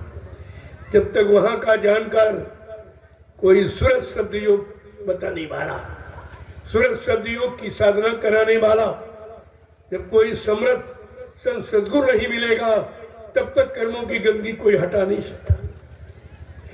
तो आज की ये पावन पुण्य तिथि पर हम सब प्रेमियों की अपनी सूरत को जगाने के लिए मालिक से प्रार्थना करेंगे। भगवान शंकर की तो जाग गई, तीसरा नेत्र खुल गया है, लेकिन आगे का जानकार, आगे का ले जाने वाला, इन मंडलों से सबसे ऊपर के, यानी जिसको कहते हैं अखंड, अखंड देश, अनामी धाम, उसी को कहते हैं। वहां का पहुंचाने वाला जब तक जानकार नहीं मिलेगा, तब तक ये काम सूरत का जागरण कभी नहीं हो सकता। तो उनका हो तो गया साधना के द्वारा, उन्होंने कर लिया, लेकिन समय का नाम नहीं मिला। समय के नाम जगाने वाले कोई संत महापुरुष, नाम भेदी, शब्द भेदी, कोई संत सदगुरु नहीं मिला उसको, वो आए नहीं थे। वो बीच के लोग में रहते ही नहीं थे। जो रामकृष्ण को मिल जाते, ब्रह्मा विष्णु महादेव को मिल जाते, तो सबसे ऊपर एक अनी अनामा अज सत्तानंद प्रभु धामा, एक ही अनामी धाम है, वहाँ एक अनामी महाप्रभु है। जब अनामी महाप्रभु मानव चोला धारण करके मृत्यु लोक मंडल पर आएगा, नाम को जगाएगा, प्रभु नाम का प्रचार कराएगा, और प्रभु नाम से जीवात्माओं को होश में लाएगा, और प्रभु नाम का बेड़ा भवसागर में लगाकर उन जीवात्माओं को प्रभु धाम पहुंचाएगा। तब प्रेमियों जीवात्मा का आवागमन समाप्त हो जाए। ऐसे डुबकी लगाने से नहीं जानते, बेचारे खुद ही नहीं जानते, तो ये क्या बताएं। जानते भी नहीं है और संतों की शरण में जाते भी नहीं, अब उनकी सच्ची अच्छी बात समझ के सुनते भी नहीं। क्यों? विनाश काले विपरीत। जिस राजा का विनाश होने को होता है, उसको सच्ची अच्छी बात अच्छी नहीं लगती। तो हमें आपको भी चाहिए भगवान शिव की तरफ से आज इस रात्रि में मालिक से अर्ज प्रार्थना करनी चाहिए कि हमारी सूरत रूह जीवात्मा को जगा दो। मेरे बस की बात नहीं है। जब सतयुग त्रेता द्वापर की जीव नहीं जगा पाए, आज तो स्वयं पधारे हो, हमारी जगा दीजिए। हमें यही अर्ज और प्रार्थना गुजारिश करनी चाहिए। क्या करना चाहिए? मेरी सूरती जगा दो गुरु पैया परूं, मेरी सूरती जगा दो गुरु पैया परूं, मेरी सूरती जगा दो गुरु पैया परूं, मेरी सूरती जगा दो गुरु पैया परूं। मन की दुविधा मिटा दो गुरु पैया परूं। मन की दुविधा मिटा दो गुरु पैया परूं। मन की दुविधा मिटा दो गुरु पैया परूं। मन की दुविधा मिटा दो गुरु पैया परूं। दुविधा माने दो विधा, एक अच्छी एक बुरी, एक पाप एक पुण्य, एक भोगों की एक योग की, नाम योग की। क्या कह रहे हैं कि बड़े भाग से नर तन पाया, बड़े भाग्य से नर तन पाया। बड़े भाग से नर तन पाया, बड़े भाग्य से नर तन पाया। और जिसमें भी गुरु गुण नहीं गाया, जिसमें भी गुरु गुण नहीं गाया। बड़े भाग से नर तन पाया, बड़े भाग्य से नर तन पाया। जिसमें गुरु गुण नहीं गाया, जिसमें गुरु गुण नहीं गाया। मोह ममता हटा दो गुरु पैया परूं। मोह ममता हटा दो गुरु पैया परूं। मोह ममता हटा दो गुरु पैया परूं। मोह ममता हटा दो गुरु पैया प्रेमियों, परूं। सबसे बड़ी बाधा बीच में यही है। मोह सकल व्याधन कर मूला, और बिन सत्संग न होए मोह भंगा। एक ही दवा है, संतों की वचन सत्संग। क्या कह रहे हैं कि मोह ममता हटा दो गुरु पैया परूं। मोह ममता हटा दो गुरु पैया परूं। मेरी सुरती जगा दो गुरु पैया परूं। मेरी सुरती जगा दो गुरु पैया परूं। मन की दुविधा मिटा दो गुरु पैया परूं। मन की दुविधा मिटा दो गुरु पैया परूं। ये मन भोगों का मतवारा, यह मन भोगों का मतवारा। ये मन भोगों का मतवारा, यह मन भोगों का मतवारा। हरदम फिरता है मारा मारा, हरदम फिरता है मारा मारा। अपनी भक्ति सिखा दो गुरु पैया परूं। अपनी भक्ति सिखा दो गुरु पैया परूं। अपनी भक्ति सिखा दो गुरु पैया परूं। अपनी भक्ति सिखा दो गुरु पैया परूं। मन की दुविधा मिटा दो गुरु पैया परूं। मन की दुविधा मिटा दो गुरु पैया परूं। कि सुतदारा परिवार की ममता, सुतदारा परिवार की ममता। सुतदारा परिवार की ममता, सुतदारा परिवार की ममता। जीव फंसा जग झूठी जड़ता, जीव फंसे जग झूठी जड़ता।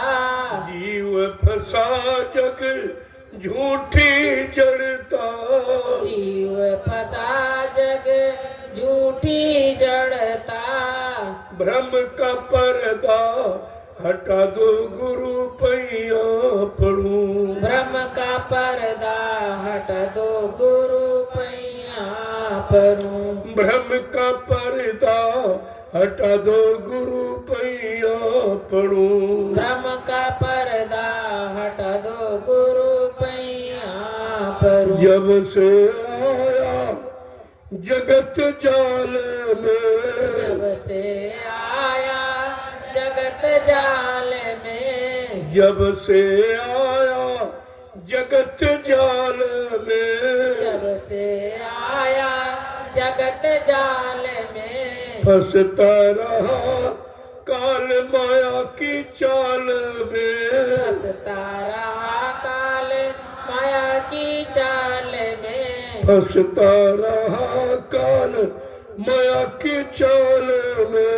फंसता रहा काल माया की चाल में। सच्ची डगरिया बता दो गुरु पैया परूं, सच्ची डगरिया बता दो गुरु पैया परूं, सत्य डगरिया बता दो गुरु पैया पड़ू, सत डगरिया बता दो गुरु पैया परूं, मेरी सुरती जगा दो गुरु पैया पड़ू, मेरी सुरती जगा दो गुरु पैया परूं, बिन गुरु भावनिधि तरे न कोई, गुरु बिन भावनिधि तरे न कोई, बिन गुरु भवनिधि तरे न कोई, बिन गुरु भावनिधि तरे न कोई, चाहे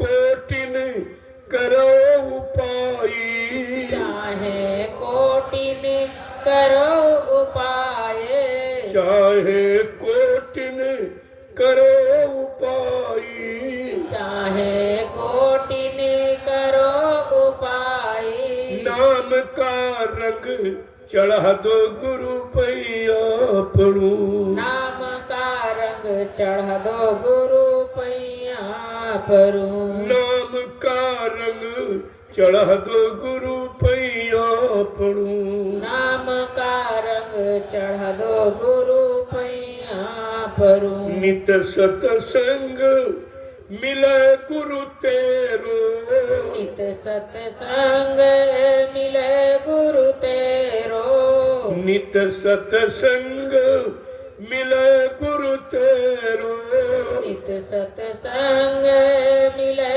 गुरु तेरो, ध्यान भजन में लगे मन मेरो, ध्यान भजन में लगे मन मेरो, ध्यान भजन में लगे मन मेरो, ध्यान भजन में लगे मन मेरो, मोह सुमिरन सिखा दो गुरु पैया पड़ू, मोह सुमिरन सिखा दो गुरु पैया परूं, मोह सुमिरन सिखा दो गुरु पैया पड़ू, मोह सुमिरन सिखा दो गुरु पैया परूं, मेरी सुरती जगा दो गुरु पैया पड़ू, मोह सुमिरन सिखा दो गुरु पैया परूं, दास सभी बिनवय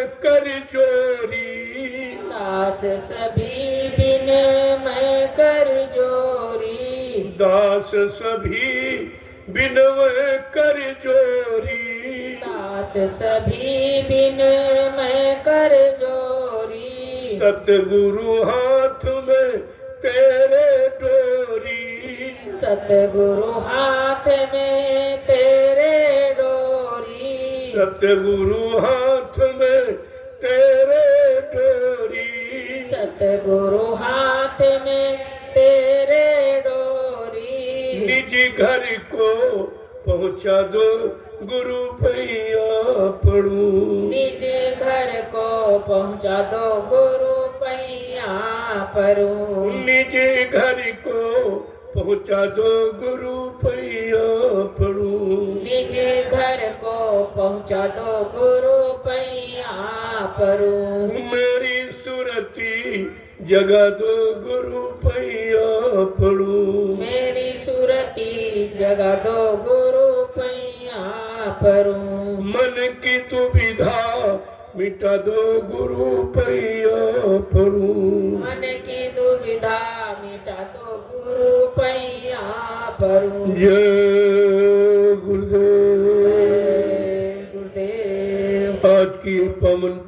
थी इस तरह की भी नहीं प्रार्थना अर्चना वंदना करने की, क्योंकि हम सब लोगों का अमृत लोक मंडल में आने का एक ही अर्थ कल्याण हो जाए, क्योंकि यह शरीर फिर दोबारा नहीं मिलेगा। गोस्वामी महाराज ने जल जीवों के लिए इशारा किया है, तुम इस धोखे में मत रहना कि अब की बार मिल जाए फिर मिल जाएगा, कि कब हूं करी करुणा नर देहि अदेत ईस बिन हेतु सनेहि। कहते कभी कभी करुणा निधान दया कृपा मेहरबानी करके एक पंचभौती मानो अनमोल मंदिर हमें आपको देता कि जाओ अब की बार किसी संत महापुरुष की तलाश करके अपने घर जाने का रास्ता पूछ लेना। वो रास्ता बताने के लिए आए हैं, वो तुम्हारे देश से आए जहाँ की तू रहने वाली है, और तुझे घर पहुँचाने के लिए आए। उनकी तलाश करना और रास्ता दे देगा तुझे। इसलिए मौका तो बहुत अच्छा मिला। इसीलिए गोस्वामी महाराज को रामचरितमानस में उत्तरकांड लिखना पड़ा। उत्तरकांड का मतलब तुम्हारे जीवन के सारे प्रश्नों का उत्तर है, तुम्हारे मानव जीवन की सारी समस्याओं का समाधान है।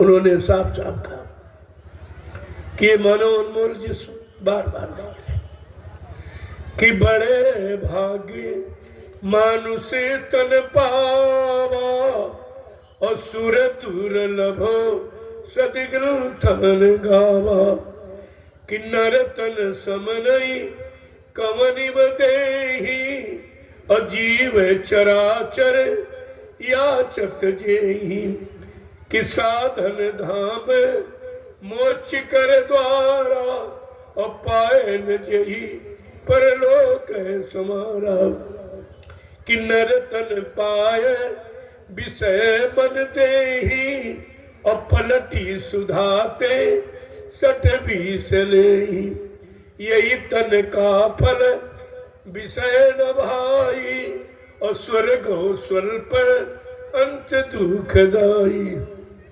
कितना इशारा किया।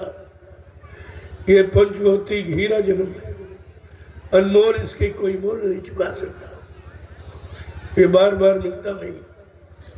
करोड़ों जन्मों की तपस्या, करोड़ों जन्मों के पुण्य, करोड़ों जन्मों की सेवाएं जब हमारी आपकी इकट्ठी हो गई, उनका उदय होने का वक्त आया, तब उस परम पिता परमात्मा ने ये अवसर, मौका, चांस हमें आपको मानो अनमोल मंदिर का दे दिया।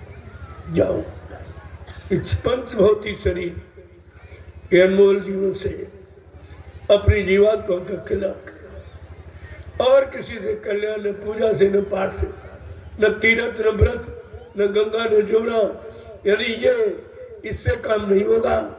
काम किससे होगा?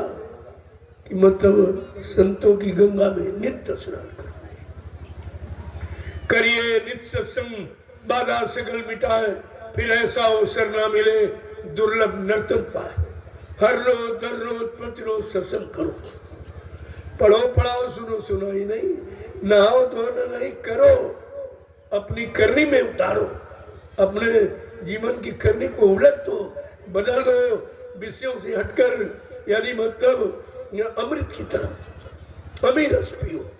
विषय रस पीते पीते जीवन खत्म हो गया, कितनी योनियां खत्म हो गई, आज भी विषय रस की लालसा और पिपासा बुझी नहीं है। इसलिए संतों ने इशारा करके कहा, विषय रस का परित्याग करके अमृत रस, जिसे संतों ने शब्द रस का, नाम रस का है, इसको मीरा ने पिया था 1000 वर्ष। आप भी इसको कर लो। इसलिए प्रार्थना इस मन के शुद्धिकरण में करनी चाहिए, शरीर नहीं, मन के। संपूर्ण कर्मों का कर्ता धर्ता मन है, मन के द्वारा ही तो आपने ये सब किया है। अब किए का ये जाल आपने बना लिया है, अब उसी जाल में आप फंस गए। इसलिए सदगुरु से यही प्रार्थना करो, अब इस शैतान मन से बचा लो। मेरे बस की बात तो नहीं है, इसने मैंने शुरू से इसका कहना माना है। सतयुग त्रेता द्वापर 3 युग निकल गए, 450 वर्ष यानी इसके निकल गए कलयुग के, लेकिन हमने कभी मन को ठुकराया नहीं, मन को खुश करता रहा, कभी निराश नहीं किया। लेकिन मन ने हमें खुश करने की कोई युक्ति नहीं बताई, उधर जाने नहीं दिया, चलने ही नहीं दिया। अब तो कम से कम सदगुरु के वचनों को मान लो। नहीं आए थे तब की तो माफी आपको मिल गई, लेकिन जब आए हैं तब नहीं मानोगे सुनोगे तो फिर माफी का अभियान समाप्त हो जाएगा। इसलिए मालिक से एक ही प्रार्थना को और अपने दुष्ट मन से भी समझाने के लिए कहो। क्या कहो? अरे मन छोड़ दे विषयों का, साथ सतगुरु के संग लाग रे। अरे मन छोड़ दे विषयों का, साथ सतगुरु के संग लाग रे। अरे मन छोड़ दे विषयों का, साथ सतगुरु के संग लाग रे। अरे मन छोड़ दे विषयों का, साथ सतगुरु के संग लाग रे। नर्तन तो पायो बड़े भाग्य से, नर्तन तो पायो बड़े भाग्य से। नर्तन तो पायो बड़े भाग्य से। नर्तन तो पायो बड़े भाग्य से। अब की जो चूके फिर न कोई न पूछे तुमको जाग रे। अब की जो चूके तो फिर कोई ना पूछे तुमको जाग रे। अरे मन छोड़ दे विषयों का, साथ सतगुरु के संग लाग रे। अरे मन छोड़ दे विषयों का, साथ सतगुरु के संग लाग रे। सतगुरु जी आए अपनी मौज से, सतगुरु जी आए अपनी मौज से। सतगुरु जी आए अपनी मौज से। सतगुरु जी आए अपनी मौज से। देते हैं नाम युक्ति, कर ले तू इनकी भक्ति, प्रभु भजन में तू लाग रे। देते हैं नाम युक्ति, कर ले तू इनकी भक्ति, प्रभु भजन में तू लाग रे। देते हैं नाम युक्ति, कर ले तू उनकी भक्ति, प्रभु भजन में तू लाग रे। देते हैं नाम युक्ति, कर ले तू उनकी भक्ति, प्रभु भजन में तू लाग रे। अरे मन छोड़ दे विषयों का, साथ सतगुरु के संग लाग रे। अरे मन छोड़ दे विषयों का, साथ सतगुरु के संग लाग रे। सत्संग में आओ सेवा भाव से। सत्संग में आओ सेवा भाव से। सत्संग में आओ सेवा भाव से। सत्संग में आओ सेवा भाव से। कर्मों के मल को धो, गुरु के वचन से वो प्यार से। कर्मों के मन को धोवो, गुरु के वचन से वो प्यार से। कर्मों के मन को धोवो, गुरु के वचन से वो प्यार से। कर्मों के मल को धोवो, गुरु के वचन से वो प्यार से। अरे मन छोड़ विषयों का साथ सतगुरु के संग लाग रे। अरे मन छोड़ दे विषयों का साथ सतगुरु के संग लाग रे। सतगुरु जी आए सत लोक से, सतगुरु जी आए सत लोक से। सतगुरु जी आए सत लोक से, सतगुरु जी आए सत लोक से। आए हैं सबको बुलाने घर पहुँचाने इस लोक से। आए हैं सबको बुलाने घर पहुँचाने इस लोक से। आए हैं घर पहुँचाने सबको तुम्हें बुलाने प्यार से। आए हैं घर को पहुँचाने तुम सबको बुलाने प्यार से। अरे मने छोड़ दे विषयों का साथ सतगुरु के संग लाग रे। अरे मन छोड़ दे का साथ सतगुरु के संग लाग रे। कलयुग में आए जय गुरुदेव जी, कलयुग में आए जय गुरुदेव जी। कलयुग में आए जय गुरुदेव जी। कलयुग में आए जय गुरुदेव जी। कर ले तू नाम कमाई इसमें है तेरी भलाई मान ले। कर ले तू नाम कमाई इसमें है तेरी भलाई मान ले। अरे मने छोड़ दे विषयों का साथ सतगुरु के संग लाग रे।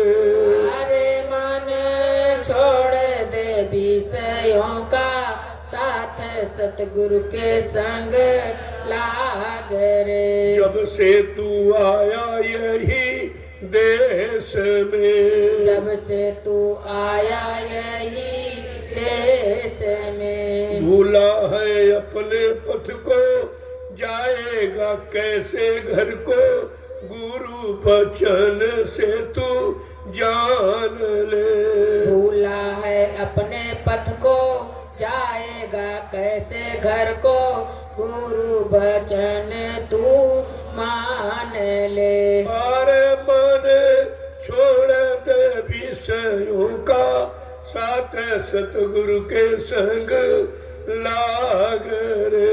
अरे मन छोड़ दे विषयों का साथ सतगुरु के संग लाग रे। प्रेम से बोलो जय गुरुदेव। जय गुरुदेव। नाम किसका? प्रभु का। प्रभु का प्यारा नाम। जय गुरुदेव। उपस्थित बड़ा सौभाग्य है जो प्रभु की कृपा से पंचभौतिक शरीर आत्मा को निज घर जाने के लिए दे दिया गया। अगर आपकी बात चूक गए तो फिर 84 जाओ, फिर पता नहीं अमन हो न हो। ये पंचभौतिक अनमोल शरीर मिले मिले न मिले, इसके जानकार संत महापुरुष आए ना में वो नाम की बरसात करे करे ना करे, ये कोई जरूरी नहीं है। जब सतयुग त्रेता द्वापर में नहीं आए तो क्या जरूरी फिर आ जाएगी? क्योंकि कलयुग के बाद सतयुग आ रहा है। आपको इस पर भी विचार करना चाहिए। इसलिए इस समय को बर्बाद मत करो। जीवों के लिए तो बहुत किया गया है, लेकिन जब कोई सुनने वाला नहीं है तो कबीर साहब ने क्या कहा सुनी माने नहीं दे धक्के दो चार। इतना सख्त संदेश संतों का। अगर वो अपने भले भलाई की बात नहीं मानता, अपने बचाव की युक्ति नहीं ले रहा तो मारो धक्का चला जाए। लेकिन आज समर्थ मानी भूमंडल पर आए, वो धक्का देने नहीं आए, वो आपको निकालने के लिए शरण में लेकर तुम्हारी गंदगी को धोने के लिए आए और तुमसे कोई परहेज नहीं करते, जबकि तुम कितने गंदे हो, कितने कुकर्म पापों की गंदगी लाद के आया, लेकिन वो कोई परहेज नहीं करते, न छूने में न मतलब दया करने में न संभाल करने में कोई नहीं। यही उनकी महत्व है, यही उनकी दयालुता है। लेकिन जब दयालुता का कोई ग्राहक नहीं, कोई लेने वाला, कोई कदर करने वाला नहीं है, तो दया का निरादर भी होना ठीक नहीं है। इसलिए जब ऐसा वक्त समय देखा जाए तो थोड़ा विराम ले लेना चाहिए जरा।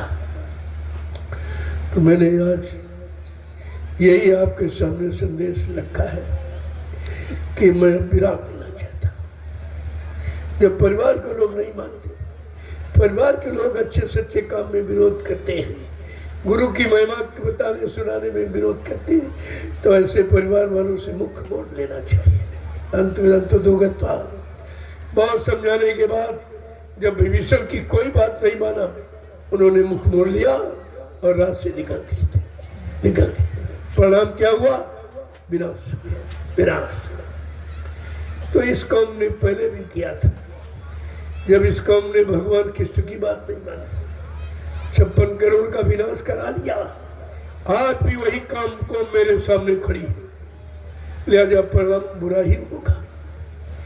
परिवार का बुरा कोई नहीं चाहता, इसलिए मैं तो सबको अपना परिवार का समझता हूँ। परिवार न समझता तो क्यों ये संदेश देता? क्या बताने की जरूरत थी हकीकत सत्यता को कि तुम मत बहको, दुनिया बहक गई नहीं जानती, तुम्हें क्षमा नहीं मिलेगी कि तुम 24 घंटे साथ में रहे हो। उन्हीं का अन्न खाया है, उन्हीं की कमाई लूटी है, और तुम ही जब विरोध करोगे तुम्हारा परिणाम क्या होगा? अपने परिणाम पर विचार करो, तुम्हारा परिणाम क्या होगा। और बताने पर भी नहीं मान रहे हो, निरंतर बुराई पर बुराई, सच्चाई अच्छाई को छिपाने में कितना प्रयास, कितनी सेवा बर्बाद करते हो। प्रेमियों को सोचना चाहिए, जिसने गुरु की सच्चाई को छिपा दिया और आज भी छिपाने के चक्कर में है, अपनी सेवाओं देकर तुम भी कलंकित बन जाओगे। एक कलंक तुम्हारे पर भी लगेगा कि बाबा जी को आपने सेवा मथुरा में दी थी तो क्या कहा था कि बच्चा तुम्हारी सेवा से तुम्हारा परमार्थ बना दूंगा, तुम्हारे अंत जन्मों के पापों को नष्ट कर दूंगा। तो सेवा देकर कम से कम यही तो पूछो, क्या तुम मेरा परमार्थ बना सकते हो? मेरे एक भी पाप कर्म को तुम दूर कर सकते हो? तो तुम्हें पता चल जाए कि सेवा का मतलब क्या होता, सेवा कहाँ दी जाती, किसको दी। मैं तो मानते नहीं, न पहले कभी मांगी ना, फिर भी प्रेमी दे रहे हैं, इसलिए कि हमारा कहीं अच्छी जगह लग जाएगा। तो मैंने नैमिषारण्य की पावन पवित्र भूमि पर तुम्हारी सारी गाड़ी कमाई को लगा दिया हूँ, आप चलकर देखिए। और अब भी जो आप दे रहे हो, मैं तो मानता नहीं, जो अपनी इच्छा से, स्वेच्छा से, सेवा श्रद्धा भाव से आप देते हो, मैं उसको उसी पावन पवित्र भूमि पर आगे आने वाले जीवों के लिए लगा रहा। तो मालूम है कि जीव मुसीबत में फंस जाएंगे, चारों तरफ घिर जाएंगे, कहाँ जाएंगे? कोई जगह ऐसी नहीं है जहां जाकर तुम्हें राहत और शांति मिले। तब मैंने 88,000 ऋषियों की तपोभूमि का चुनाव किया और वहीं पर एक मथुरा आश्रम छोड़ने पर 3 आश्रमों का निर्माण कर दिया। आपके लिए कोई झगड़ा नहीं रहा, न किसी से लड़ाई की, न 1 रुपया किसी से मांगा, न किसी की निंदा आलोचना बुराई। ये तो करते हैं, ये तो कार्यक्रम रुकवाते हैं, लेकिन मैं नहीं कभी रुकवाता। अधिकारी कर्मचारियों को, शासन प्रशासन को सोचना चाहिए कि ये काम नहीं करते तो इनके काम को क्यों रोका जा रहा। लेकिन सबके संबंधी, जहाँ संबंधी हो उनके आगे रोना, जहाँ सब बहरे हो उनके आगे कुछ कहना, ये सबसे बुरा ही होता है। बंद कर देना चाहिए। जब आँख कान नहीं है, बंद है, तो ऐसे जहाँ बेदर्द हाकिम वहाँ फरियाद क्या करना। मैंने सब काम बंद करने का निर्णय ले लिया है। अब जितने कार्य हो रहे हैं स्वेच्छा से हो जाएंगे। अगर कोई पाबंदी लगा रहा तो वो जिम्मेदार होगा, वो समझे, कितने लोगों का प्रमाण पिघलेगा, कितने को महाप्रसाद मिलता, वो खत्म होगा। ये सब दोष किस पर है? रोकने वाले पर और रुकवाने वालों पर। जय गुरुदेव, गुरुदेव, जय गुरुदेव, जय गुरुदेव, जय गुरुदेव। नाम किसका? प्रभु का, जय गुरुदेव। नाम किसका? प्रभु का, प्रभु का प्यारा नाम। जय गुरुदेव। अब आप लोग खड़े हो जाओ, खड़े हो जाओ। देखो दूर दराज से आए हो और उतना सुनो जितना हजम हो जाए। बहुत सुनाया गया, सब भूल गए। तो अब मैं अपना समय न खराब करना चाहता हूँ, न तुम्हारा खराब करने होने देता था। इसलिए थोड़े से इशारे में समझना बहुत, उसी में आपका भला और कल्याण है। जय गुरुदेव, गुरुदेव। देखो जिस जिले में कार्यक्रम होता है उस जिले को प्रेमियों को सहयोग करना चाहिए और प्रार्थना पाठ में अन्य जिलों को मौका देना चाहिए। तुम ही बार बार दौड़ते हो, तुमको शर्म नहीं आती? तुम्हारे घर में हो रहा, तुम ही अपने घर में आगे आगे बोलते। कितनी बार मैंने मना किया, ये प्रसारण करने वाला भी भूल जाता है। उसको पता नहीं, किसी कोई दे देता है, कोई सामान दे तो उसी की बात करने लगता है। ये भी दोषी बनवा दी गई, इसलिए मैं प्रचार भी बंद करा रहा। ये सब खराब हो रहे, इनकी नीयत खराब हो रही, इनका खान पान, इनके अंदर लोभ लालच से पैदा हो रहा, ईर्ष्या तो इस पैदा हो रहा। लिहाजा ऐसे लोगों को बचाना और बचना चाहिए। मैंने बचाने के लिए निर्णय लिया। ये कभी ये सब प्रचार प्रसार बंद, बिल्कुल स्टॉप। क्योंकि मौन कौन होता? वो भगवान का भक्त है। भगवान मौन होता है, मौन होकर सुनता है, कहता नहीं, और सुन करके जजमेंट देता, लेकिन कहता नहीं है। अब आपको मौन हो जाना चाहिए। जब घर वाले घर की अच्छाई को नहीं समझ रहे, घर के विकास को नहीं समझ रहे, घर को विनाश की तरफ ले जा रहे हैं, तो चुप होना ये बुद्धिमान पुरुष के लक्षण है। हमें आपको बहुत चुप हो जाना चाहिए। जय गुरुदेव, जय गुरुदेव। अब आप लोग आज महाशिवरात्रि के पावन पर्व का महाप्रसाद ले लीजिए, जरूरी है बहुत। वैसे प्रसाद कोई नहीं देता, कहीं चले जाओ।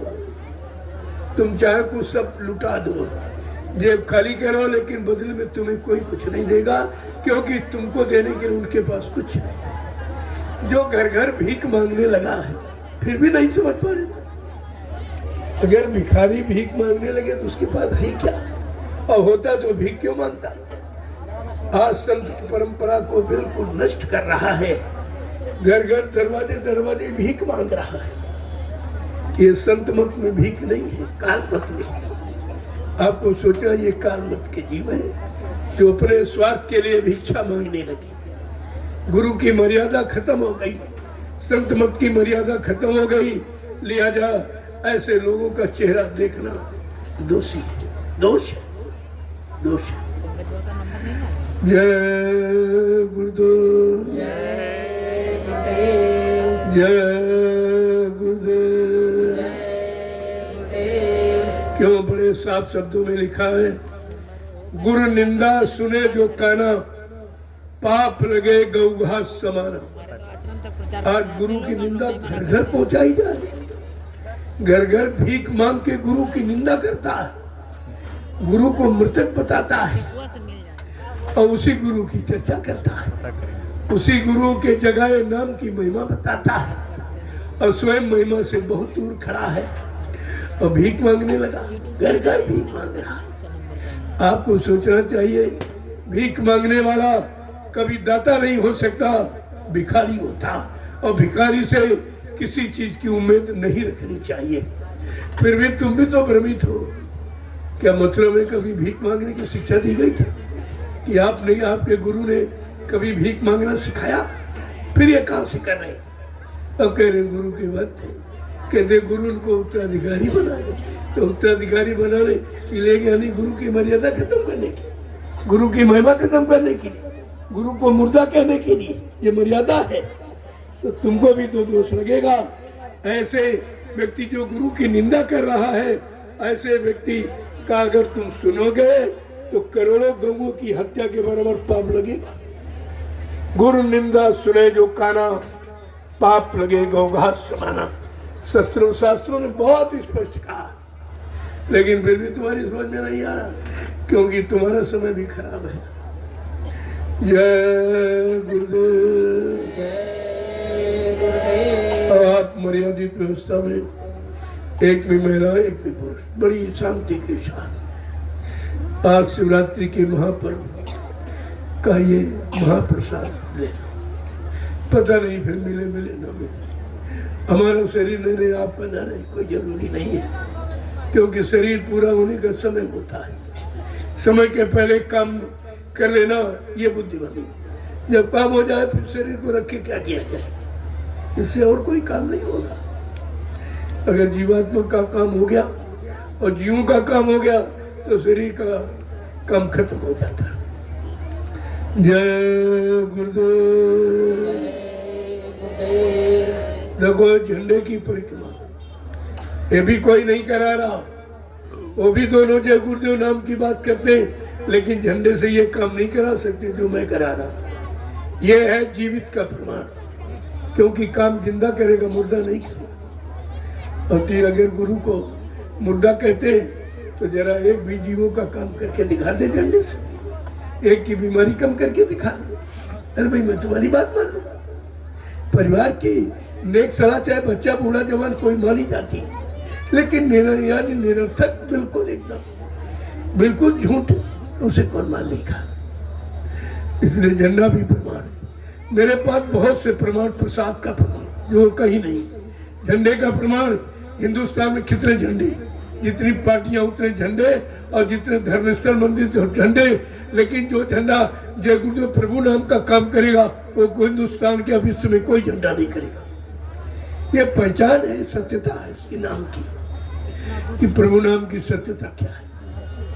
जीवों का भला करे, जीवों का काम करे और बदले में कुछ न दे।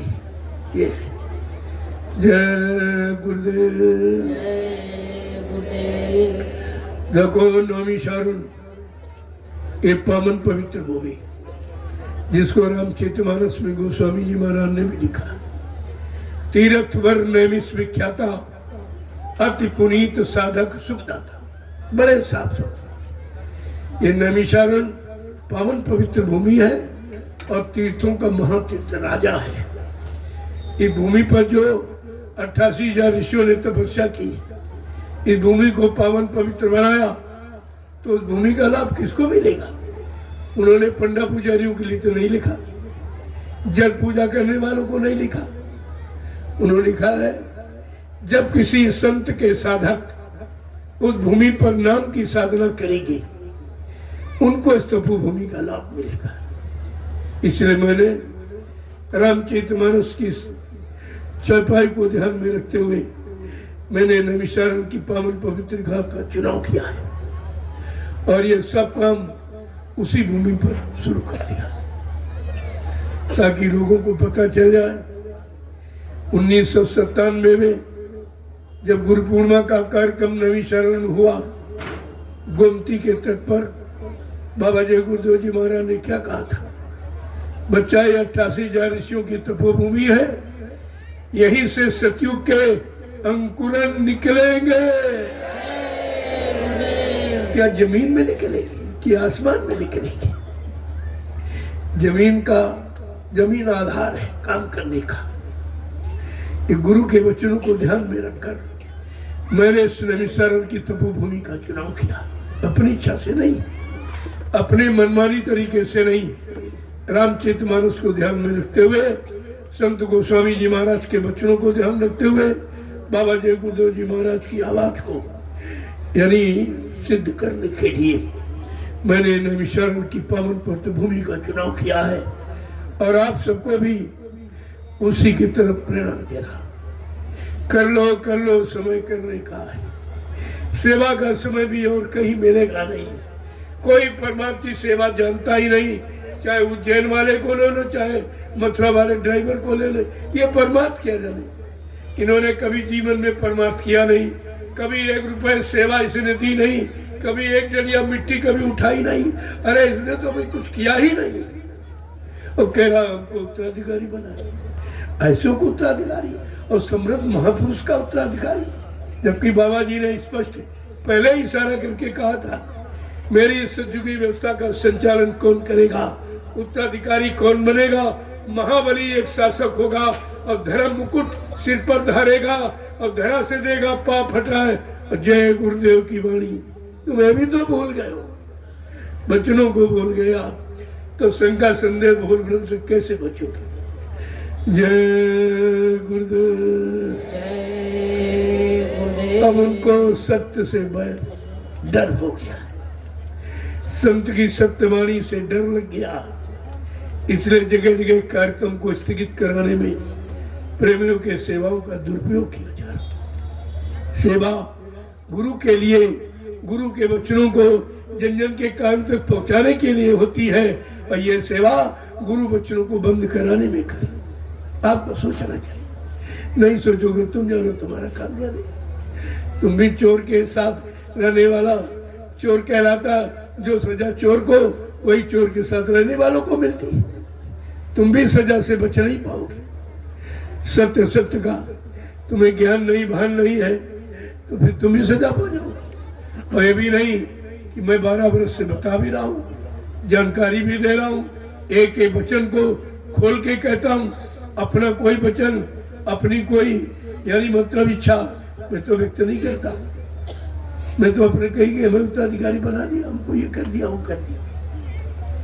हमको आदेश हुआ, मेरा आध्यात्मिक कल्याणकारी, आत्म कल्याणकारी, समाज हितकारी संदेश जन जन के कान तक पहुंचाने रहना, पहुंचाते रहना, ये आदेश है। ये कौन सा आदेश पालन करते हैं कि जन जन तक आवाज पहुंचाने में रुकावट, बाधा डालो, घूस रिश्वत कर्मचारी अधिकारियों को देकर इसको बंद करा। एक कर्मचारी अधिकारी भी दोषी बनेंगे, ये भी बचने वाले नहीं है। और मेरे पास प्रमाण है कि मैं परमिशन की एप्लीकेशन दिया, मेरे पास पूरा प्रमाण है, पूरे समय का। समय आने पर पेश कर दूंगा, किसने किसने सहयोग किया और किसने विरोध किया, तो सब है। इसीलिए मैं लिखित प्रमाण रखता हूँ, परमिशन लेके कर, बिना परमिशन में बोलते ही नहीं, वहां जाता ही ना हूँ। हमें क्या जरूरत, हमें कोई लालच लोभ हो तो हम ये सब जबरदस्ती करते हो। हमें तो कोई लालच लोभ है, मान लोगे तुम्हारा भला होगा, नहीं मानोगे तो तुम जानो तुम्हारा काम जाने। ये तो नहीं कहोगे किसी ने बताया नहीं था। जय गुरुदेव। अब इसका लाभ अगर लेना चाहते हो, अपने अपना मोबाइल खोल के रखिए आप। ये संदेश हिंदुस्तान का विश्व में कहीं नहीं मिले, कोई नहीं देगा, किसी के पास नहीं है। इसको रखिए और इससे तुम घर बैठे ये परमार्थी सेवा संदेश प्रसारण की कर सकते हो। ये लाभ आपको मिल सकता अगर आपकी समझ में आ जाए तो। जय गुरुदेव। जय गुरुदेव। कल से मैं कुछ आध्यात्मिक चर्चा बदल के करूंगा। आज पर्व था शिवरात्रि का है, इसलिए कहना लाजिमी था, क्योंकि जीवात्मा के कल्याण के लिए हम सब इस मिशन में आए हैं। ये संत मत है, संत मिशन, ये जीवात्मा के कल्याण की बात करता है।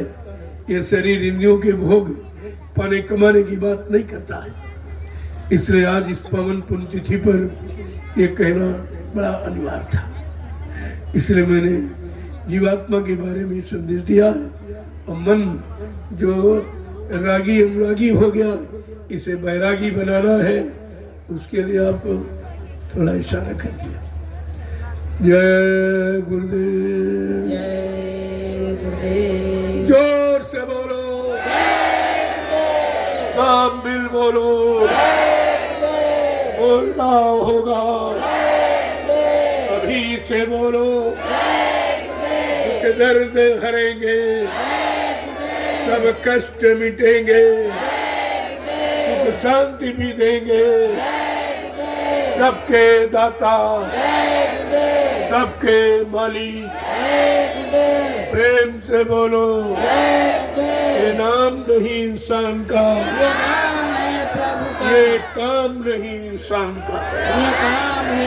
अगर इंसानों का काम होता तो कितने करोड़ इंसान रहते। कोई ये कह रहा, कोई ये सुना रहा, कोई इशारा कर रहा, कोई तुम्हारे बचने बचाने की बात कर रहा कि अपने स्वार्थ लोभ लालच की बात कर रहा। यही आपको सोचना चाहिए। तो अब आप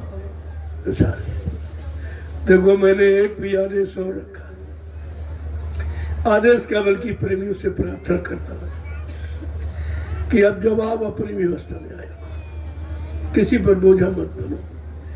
एक तो तुम्हारे पास भजन की कमाई नहीं है, सेवा यहाँ कोई है नहीं, इस क्षेत्र भर के प्रेमियों का अन्न की रोटी खा लोगे तो भोग नहीं पाओगे। मैंने कितनी बार नैमिषारण्य में संदेश दे के कहा, आप जहाँ जाओ अपनी व्यवस्था में जाओ, अपना भोजन, अपना बर्तन, अपनी व्यवस्था, अपना विस्तार, ज्यादा जहाँ तक हो सके किसी की व्यवस्था का प्रयोग करके उसके कर्मों का बोझा अपने पर मत लाती। अपना बनाओ को क्या काम तुम्हारे पास है, सारे दिन खाली हो। एक बार मंच लगा दिया, 5 दिन क्या करते, बोझा ला देने की कौन सा काम करते। एक दिन साउंड लग गया, लाइट लगे, फिर आपके पास काम, 2 आदमी भोजन बनाओ, बाकी देखे मेरे को। अपना खाओगे तो देखो जो कुछ थोड़ा बहुत करोगे वो तुम्हारा बचेगा। तुम करते 5 मिनट भजन नहीं और खा लोगे तो फिर देना पड़ेगा। इसमें किसी तरह की छूट नहीं होगी, ये आपको देना पड़ेगा। इसमें गुरु भी आपकी कोई मदद नहीं करेगा, क्योंकि उसने पहले इशारा करके आपको बता दिया। मैं ये सारे समय समय पर कितने इशारे मैंने किए, जितने हिंदुस्तान का विश्व में किसी ने नहीं किया। भारतीयता के बारे में किसी ने नहीं कहा, अंग्रेजियत छोड़ने के बारे में किसी ने नहीं कहा, नारी सभ्यता, नारी महिमा, भारतीय नारी की पहचान ये किसी ने नहीं बताई। मैंने वो भी आपके सामने रखा। ये सारे संदेश जो मैंने दिए हैं आपके सामने किसी ने न दिए, न कोई दे रहा, न कोई दे सकेगा। ये भूते न भविष्यति, ऐसा संदेश है, ध्यान में रखिए। जरूरत पड़ेगी तो फिर कोई न कोई अभियान, लेकिन वो अभियान सब नैमिषारण्य की पावन पवित्र भूमि से चलेगा। अब देश का भ्रमण मैं समाप्त करना चाहता हूँ। बहुत किया, बहुत बताया, जब घर वाले नहीं सुन रहे, घर के लोग विरोध कर रहे, घर के लोग सत्संग बंद करवाने में, सत्संगियों की सेवा घूस रिश्वत अधिकारी कर्मचारियों को देकर ये काम कर रहे, तो ऐसी अवस्था में बुद्धिमानी यही है कि घर के प्रेमियों का की सेवा बच जाए और हमारी मेहनत बच जाए, दोनों चीजें। इसलिए मैं अब विराम लेना चाहता हूँ। सब जगह बता दूं कि विराम पूर्ण विराम नहीं है, विराम है भी, क्योंकि फिर कभी आवश्यकता अनुसार जरूरत पड़ेगी तो करूँगा, लेकिन अभी नहीं। अब कुछ दिनों के लिए बंद हो गया, क्योंकि ये बगैर कुदरत की मार से मानने वाले नहीं है। रावण जैसा विद्वान नहीं मान पाया, हिरण्यकश्यप जैसा महाप्रतापी राजा नहीं मान पाया, कंस जैसा यानी महाराजा नहीं मान पाया। अरे तुम तो कुछ भी नहीं हो, तुम कैसे मान लोगे? इसका परिणाम तो बुरा है, लिया जा। उस बुरा होने के पहले संदेश देकर मैं अपने आप को विराम देना चाहता हूँ। जय गुरुदेव। जय गुरुदेव। अब आप लोग विश्राम ले लीजिए।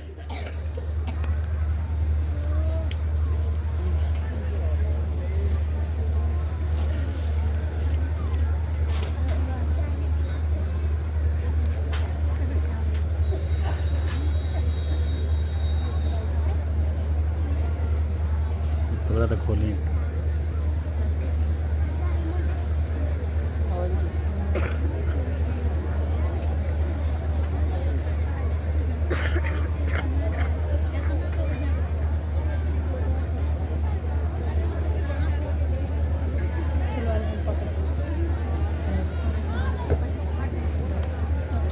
रघुवर जी धक मटकी हो गए, दूर से प्रणाम करो। मैं भी तो आपको करता हूँ, मैं कोई दूसरी बात नहीं करता, मैं हाथ जोड़ के सबको प्रणाम करता हूँ, आप भी करिए, क्योंकि ये काम सर्वोपरि है, प्रणाम सर्वोपरि। छूना ये छुआछूत है, इससे शरीर को कष्ट होता है। इसलिए मैं इस पुरानी प्रथा को बंद करना चाहता हूँ।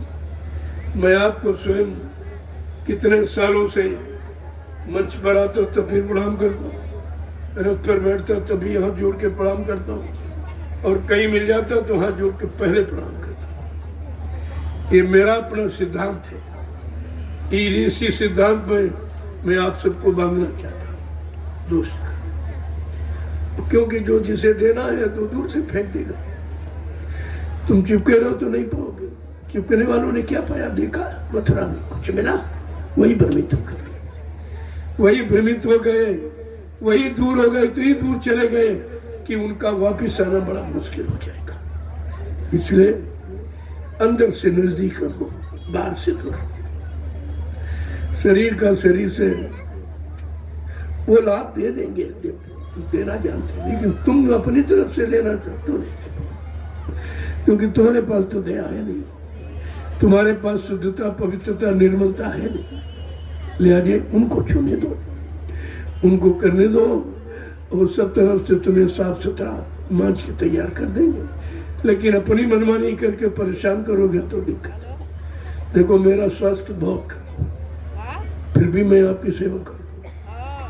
दूसरा होता तो आता ही नहीं। मैं पूरी रात नैमिषारण्य से चला बिना भोजन, और कल भी नहीं भोजन लिया था, कल भी आपकी सेवा की। आज थोड़ा बहुत लिया है तो आज भी सेवा आपकी हो रही। तो सेवा करने से कोई पीछे हटने वाला नहीं है, क्योंकि मेरा संकल्प है जब तक कि शरीर में श्वास रहेगी, जीवों को परमात्मा के रास्ते पर चलाता रहूंगा। ये गुरु के द्वारा दिया गया संकल्प है, उसको बराबर निभाता रहूंगा। शरीर रहे या न रहे तो पंचभौतिक खजाने ही आएगा। इसके लिए कोई सोच नहीं करना है।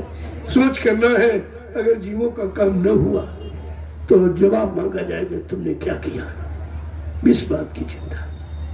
इसलिए मैं इतना अस्वस्थ हूँ कि फिर भी आपकी सेवा कर रहा हूँ। देखो आप इसको देखो, अगर तुमसे हमदर्दी न होती तो फिर कौन आता है सोचे में क्या करना। कुछ लेना भी नहीं है, कुछ आपसे मांगना भी नहीं है, कोई इच्छा भी नहीं है, फिर भी आपकी सेवा कर रहा हूँ। तो इतना ज़्यादा अस्वस्थ हूँ कि बैठना बड़ा मुश्किल है। लेकिन कह दिया भाई बीमारी थोड़ी देर के लिए दूर हो जाओ, मैं इनकार न करूँगा, तुम्हारा भी स्वागत करता हूँ, लेकिन जितनी देर संदेश होता है उतनी देर दूर हो गई, तो दूर हो गई है। अब फिर जब विराम दे दूंगा तो फिर उसको बुला लूँ, भाई तुम आ जाओ, बना दे लो कर्जा, तुम्हारा भी कर्जा है, जीवों का कर्जा लादा है, तो फिर तो का भुगतान करना, या जीव करे या जो ले रहा वो करे, किसी को तो करना पड़ेगा। तो इसमें दुख की बात नहीं है। दुख की बात यह जब संदेश प्रसारण बंद हो जाता तब दुख होता है, और किसी बात का दुख नहीं। बीमारी मारी का कोई दुख नहीं, ये तो आती जाती है, क्योंकि शरीर है व्याध मंदिरम, शरीर तो रोग का घर है, इसके के लिए क्या चिंता करना। ये तो कभी आ जाएगी, कभी चली जाएगी। बदपरहेजी करोगे तो आ जाएगी। कितनी बदपरहेजी हुई है आपने देखा, बड़े बड़े कार्यक्रम में मैं 19 घंटे लगातार बैठा, तो बीमारी नहीं आएगी तो क्या है। खाने का समय नहीं, सोने का समय नहीं, तो बीमारी तो आना ही है ना, क्योंकि शरीर थकेगा तो बीमार हुआ, स्वस्थ होगा, उसी अस्वस्थ होने को बीमारी कहते हैं। तो ये भी तो आई है। चलो इसका भी स्वागत है, सबका स्वागत है, इसका भी स्वागत है। मैं कभी पीछे नहीं हटता हूँ, लेकिन सेवा से अलग न होने, बच्चों से दूर हो जाऊंगा तो मालिक की दया से हट सकता। यही सबसे बड़ा दुख है कि दया से दूर न जाए, आदेश का पालन होता रहे। इतनी शक्ति तो दे ही दो, काम करा लो, बाद में बीमारी फिर दे देना। हम कभी इनकार करते उससे। जय गुरुदेव।